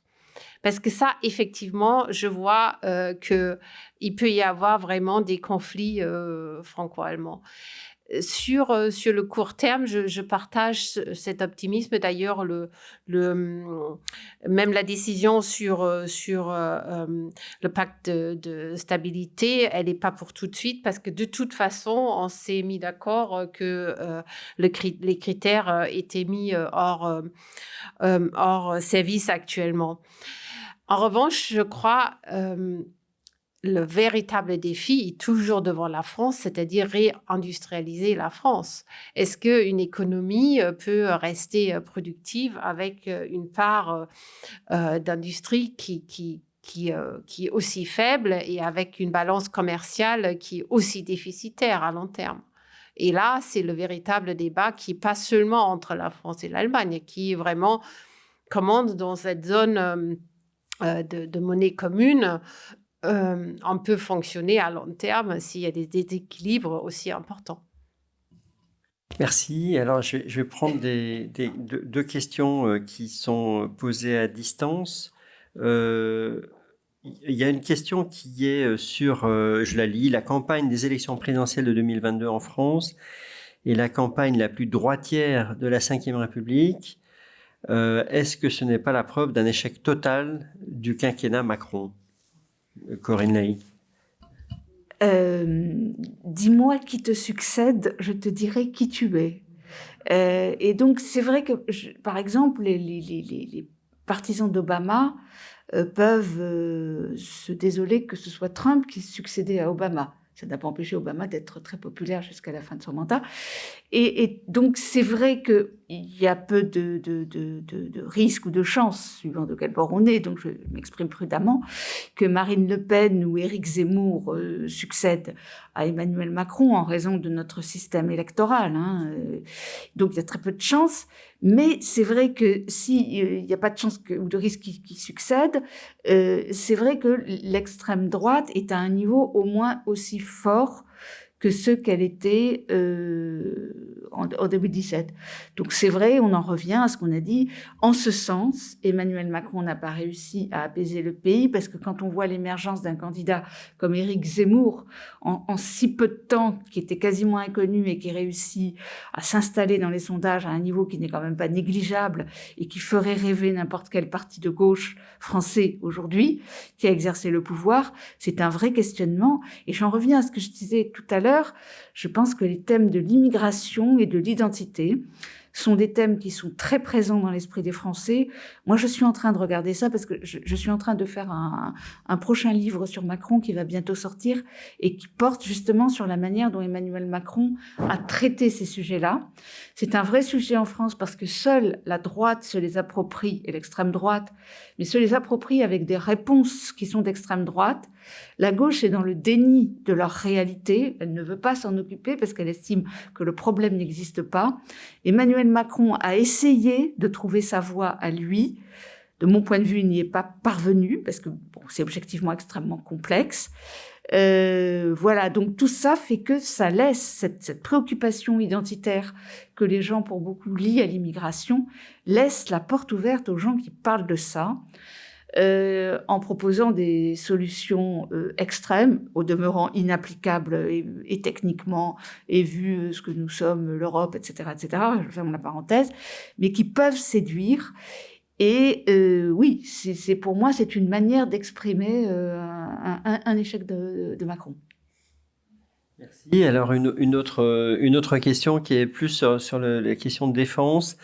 Faut-il instaurer la co-tutelle franco-allemande sur l'arme nucléaire ou supprimer l'arme nucléaire française pour arriver à une Europe de la défense apaisée? Michaela. Oui, c'est une bonne question. Je pense qu'elle vient de quelqu'un d'allemand. C'est un pari, mais je peux me tromper. Alors, effectivement, je crois que il faut vraiment, pour comprendre cette question, il faut vraiment revenir à la mémoire collective de la Deuxième Guerre mondiale. La France, c'était plus jamais être vulnérable et être obligé de capituler en si peu de temps. Et l'Allemagne, c'était plus jamais la guerre. Et donc, ça explique toute la différence. L'arme atomique, c'est justement cette garantie pour la France de ne plus jamais être tout seul vulnérable. Alors que l'Allemagne, on veut surtout pas avoir une arme nucléaire parce que on veut pas revenir à des bêtises, enfin à des crimes qu'on a connus dans notre passé. Et donc, je crois, sur ce point, nos points de vue sont irréconciliables. On peut juste vivre avec, et pour l'instant, on a trouvé, je trouve, une bonne solution, c'est-à-dire on a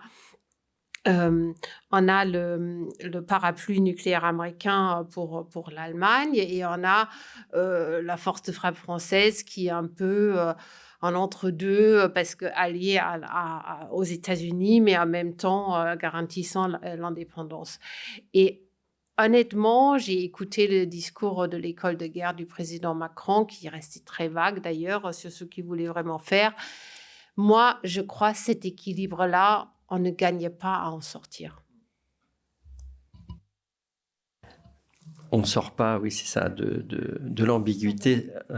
On n'en sort qu'à son détriment. Voilà. Est-ce qu'il y a une ou deux questions dans la salle? Oui, monsieur. Est-ce qu'il y en a une autre? Oui, monsieur. Oui, je crois que vous avez tout à fait raison pour reconnaître à Emmanuel Macron la réussite du plan de relance et surtout la stabilisation psychologique des marchés vis-à-vis de l'euro. Maintenant, ce plan de relance, c'est un one-shot. C'est le Covid-19. Sans le Covid, il n'y aurait pas eu de plan de relance. Je crois qu'il y a un manque sur la présidence de Macron. Quand il a été élu, il a eu un vent européen qui l'a poussé, qui l'a porté. Je crois qu'il y a un manque. Au plan du fédéralisme, il n'a pas encore donné le cap aux Français. Ce qui est important dans la vie des peuples, de savoir où on va. Le président Mitterrand disait « La France, c'est ma patrie. L'Europe, c'est mon avenir. » Le gouvernement allemand a, lui, à juste titre, mis dans son contrat de coalition comme objectif un État fédéral européen. Voilà, donc je pense qu'à ce niveau-là, il y a un manque. Peut-être que c'est les conditions politiques qui sont difficiles, mais je crois que stratégiquement, c'est très important d'être clair parce que ça permet aussi de rééquilibrer le débat dans un sens plus européen et donc moins nationaliste. Si vous laissez le terrain des idées aux nationalistes, il ne faut pas s'étonner qu'ils progressent ensuite dans les urnes. Merci. Moi, je me demande si, parce qu'effectivement, le contrat de coalition prévoit une Europe fédérale. Est-ce qu'on, Michaela Wiegel, est-ce qu'on met le même terme, enfin, voilà, justement, le mot fédéralisme, est-ce qu'il veut dire la même chose en Allemagne et en France ? Je pense que oui. Je crois sur ce terme, il n'y a pas de différence, sauf que en Allemagne, c'est quelque chose du jour au jour. On est une république fédérale, c'est-à-dire on expérimente le fédéralisme tous les jours, d'ailleurs pendant la pandémie, parfois avec un peu de peine. Et qu'en France, comme Corinne vient de le rappeler, c'est un pays centralisé et qui, malgré tout, est très fier de cette tradition, de ce fonctionnement. C'est assez drôle parce qu'en fait, c'est exactement la question que j'ai pu poser au président à la sortie de sa grande conférence de presse sur la présidence française. Il était en train de passer entre les journalistes et une autre journaliste l'a relancé et effectivement lui il a dit qu'il voit pas ça d'un bon œil, que pour lui c'est aller trop loin, que ce n'est pas ce qu'il souhaite. Corinne Laïc, vous pensez que Macron n'est pas fédéraliste, je crois, ça me paraît très clair. La seule tentative qu'il ait faite, c'est de créer des listes transnationales pour les élections européennes, mais il n'y est pas parvenu, mais c'est la seule manière dont il s'est aventuré sur ce terrain, mais je ne pense pas du tout qu'il soit fédéraliste. Joseph Devecq, oui. Ouais, juste pour intervenir, c'est drôle parce que les Allemands, c'est assez consensuel de dire on veut une Europe fédérale, mais dont il s'agit de faire les pas vraiment en la matière, c'est beaucoup plus difficile. En France, c'est très compliqué de dire qu'on veut une Europe fédérale parce que c'est une idée qui est forte et en France, les idées, ils ont une importance beaucoup plus grande et surtout dans la vie politique, dans le débat politique, on discute beaucoup plus d'idées que de choses concrètes. Et c'est drôle alors qu'on a cette contradiction en Allemagne, on dit Europe fédérale, mais souvent on est très réticent. Et en ce moment, en France, on a un président qui ne veut pas dire Europe fédérale du tout, mais dans les faits, qui a été un moteur vers une intégration européenne beaucoup plus ce que l'Allemagne a été. Je trouve que c'est intéressant parce que ça montre aussi un peu le poids des idées dans le débat public qui est pas toujours le même. Je pense quand même que Emmanuel Macron est profondément antigouvernemental parce que fédéral, ça voudrait dire aussi un partage de pouvoir qu'il ne souhaite pas. Et d'ailleurs, il a une pratique aujourd'hui, et je crois que c'est ce que vous voulez dire, enfin en tous les cas comme j'ai compris, où par exemple la Commission européenne elle est pas dans le fonctionnement d'Emmanuel Macron, c'est toujours le Conseil de l'Europe qui décide et il donne pas la même place, par exemple, que Mitterrand avait donné à la Commission européenne. Il a refusé le Spitzenkandidat pour la désignation à la tête de la Commission. Donc c'est aussi un autre exemple de ça. Par contre, le plan de relance, c'est quand même un élément fédéral, finalement. Enfin, il y a quand même une partie... Et quasiment toutes les grandes réformes, si on pense à la régulation de tech, à la politique environnementale, il y a quand même aussi le mécanisme d'état droit que Macron a poussé et que Lyman n'a pas voulu. Il y a quand même la Commission européenne qui a pris énormément de compétences ces dernières années. Mais après, c'est vrai, il n'est pas un fédéraliste en soi, mais je pense qu'il est assez pragmatique de nouveau. Et c'est le résultat qui l'importe plus que la méthode. Voilà, on va prendre la dernière question, monsieur.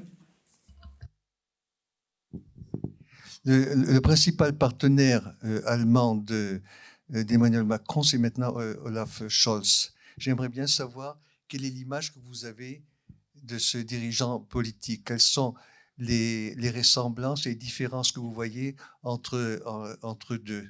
On a eu hier un débat ici un peu sur cette question, enfin en partie, sur les relations franco-allemandes. Et on a déjà remarqué que, par exemple, Emmanuel Macron, et vous venez de le confirmer, parlait beaucoup, alors que Olaf Scholz parle très peu.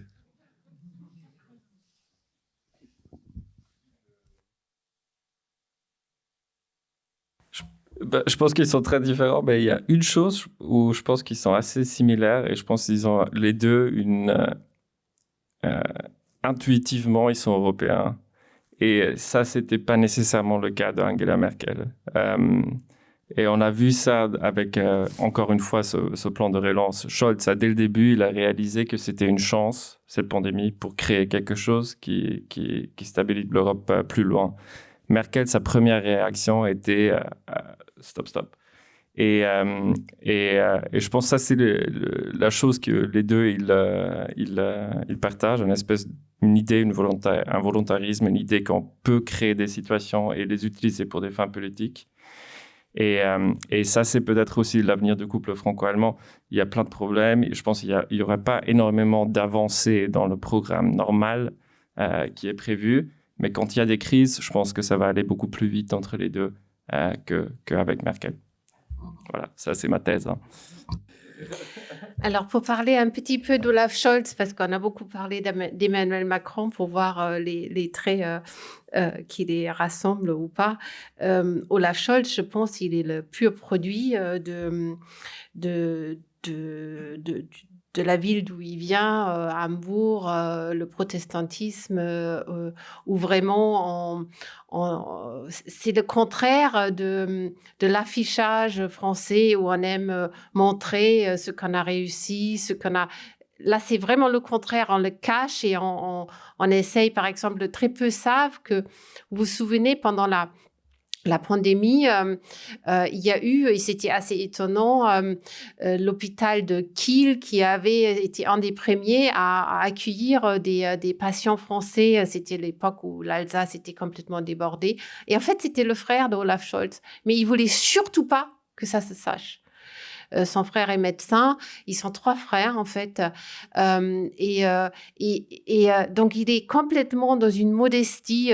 Emmanuel Macron, il aurait déjà fait un vidéo sur Twitter sur sa bonne action. Et Scholz, c'était... il s'en est voulu que ça s'est su finalement. Je pense ce qu'il est... réunis probablement tous les deux, c'est qu'ils consacrent leur vie à la politique. Ils n'ont pas d'autre vie.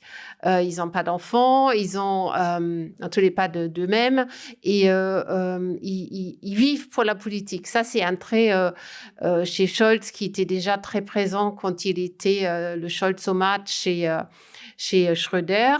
Après, comme maire de Hambourg aussi, il avait une vie consacrée à la politique. Sur les convictions, je crois quand même que l'acheminement est très différent parce que le jeune Macron, il avait sa carte brièvement au Parti socialiste, mais il n'a jamais été un enflammé des jeunes socialistes. Je parle sous le contrôle de Corinne, alors que, je ne sais pas si vous avez vu des photos quand Scholz avait encore des cheveux, et pas peu. Il était un Juso très engagé. Enfin, il avait une phase vraiment très à gauche. Et il s'est embourgeoisé à Hambourg au fur et à mesure. Donc, je vous conseille de lire le livre de Bruno Le Maire où il raconte L'Ange et la Bête, où il raconte comment il a amadoué Olaf Scholz parce qu'il trouvait vraiment ce mec qui était coincé, il parlait anglais, il n'arrivait pas à avoir un peu de chair, un peu de vivant. Et il a commencé par lui raconter... il parle bien allemand, il a commencé à parler en allemand, oui. Olaf, j'ai relu Thomas Mann, La montagne magique des Buddenbrooks, et apparemment, du coup, Scholz, il a éclaté en rire, il a commencé à parler en allemand et la glace était rompue. Enfin, en tous les cas, c'est de façon très romanesque que le décrit Bruno Le Maire, mais en tous les cas... apparemment, il faut vraiment parler la langue, avoir des références qu'il connaît pour qu'il s'ouvre. Corinne Laïc, à vous le mot de la fin. Olaf Scholz, c'est un social-démocrate. Et en France, on sait plus ce que c'est un social-démocrate. Il faut se baisser à 2% pour les voir. Oui, mais moi, je pense... Alors, je défends une théorie un petit peu provocatrice ou provocante, je ne sais pas, qui est que c'est Macron, le social-démocrate en France. C'est lui, d'abord, il en vient, donc c'est vrai qu'il a été très brièvement à la Fédération des socialistes du Nord-Pas-de-Calais. C'est vrai que c'est sa mouvance d'origine, hein, c'est la mouvance un peu Strauss-Kahn, c'est la mouvance sociale-libérale, deuxième gauche. Bon, il a aussi une couche première gauche, mais enfin bon, mais il vient de la gauche, Macron. Et il a une pratique très social-démocrate, qui était peut-être pas celle du début du quinquennat, où il était le jeune tout feu là, qui allait... et il a fait des réformes relativement libérales, mais pour un vrai libéral, les réformes qu'il a faites, c'est vraiment de petites réformes. Je dis pas qu'elles sont mauvaises ou qu'elles sont inefficaces. Hein. Je juge à l'aune de ce qu'est le libéralisme. Donc je pense que Macron est profondément social-démocrate et je pense qu'il y a eu un système de vase communicant qui fait que toute la gauche de gouvernement non communiste se reconnaît peu ou prou dans Macron. Et donc la social-démocratie française, elle vit aujourd'hui en grande partie à travers Macron. Alors elle est assez large puisqu'il va grignoter quand même aussi dans l'électorat de François Fillon. Mais je pense que c'est ça. Et donc, c'est pour ça que je pense que... Alors, je ne connais pas du tout Olaf Scholz. Je mesure à quel point leurs caractères sont différents. Macron, il comprend l'allemand. Je crois qu'il ne le parle pas très bien. Donc, je pense qu'avec Merkel, il parlait en anglais, je crois. Non, voilà. Donc, avec Scholz, je ne pense pas qu'il puisse parler allemand. Mais voilà, je pense qu'ils ont idéologiquement, ils devraient avoir des terrains d'entente. Ben voilà, donc réponse dans 3 mois et d'ici là, très bonne soirée. Merci beaucoup de votre attention, à vous qui êtes dans la salle et à vous qui êtes à distance. Merci beaucoup aux intervenants, intervenantes qui ont été passionnants. Merci et bonne soirée.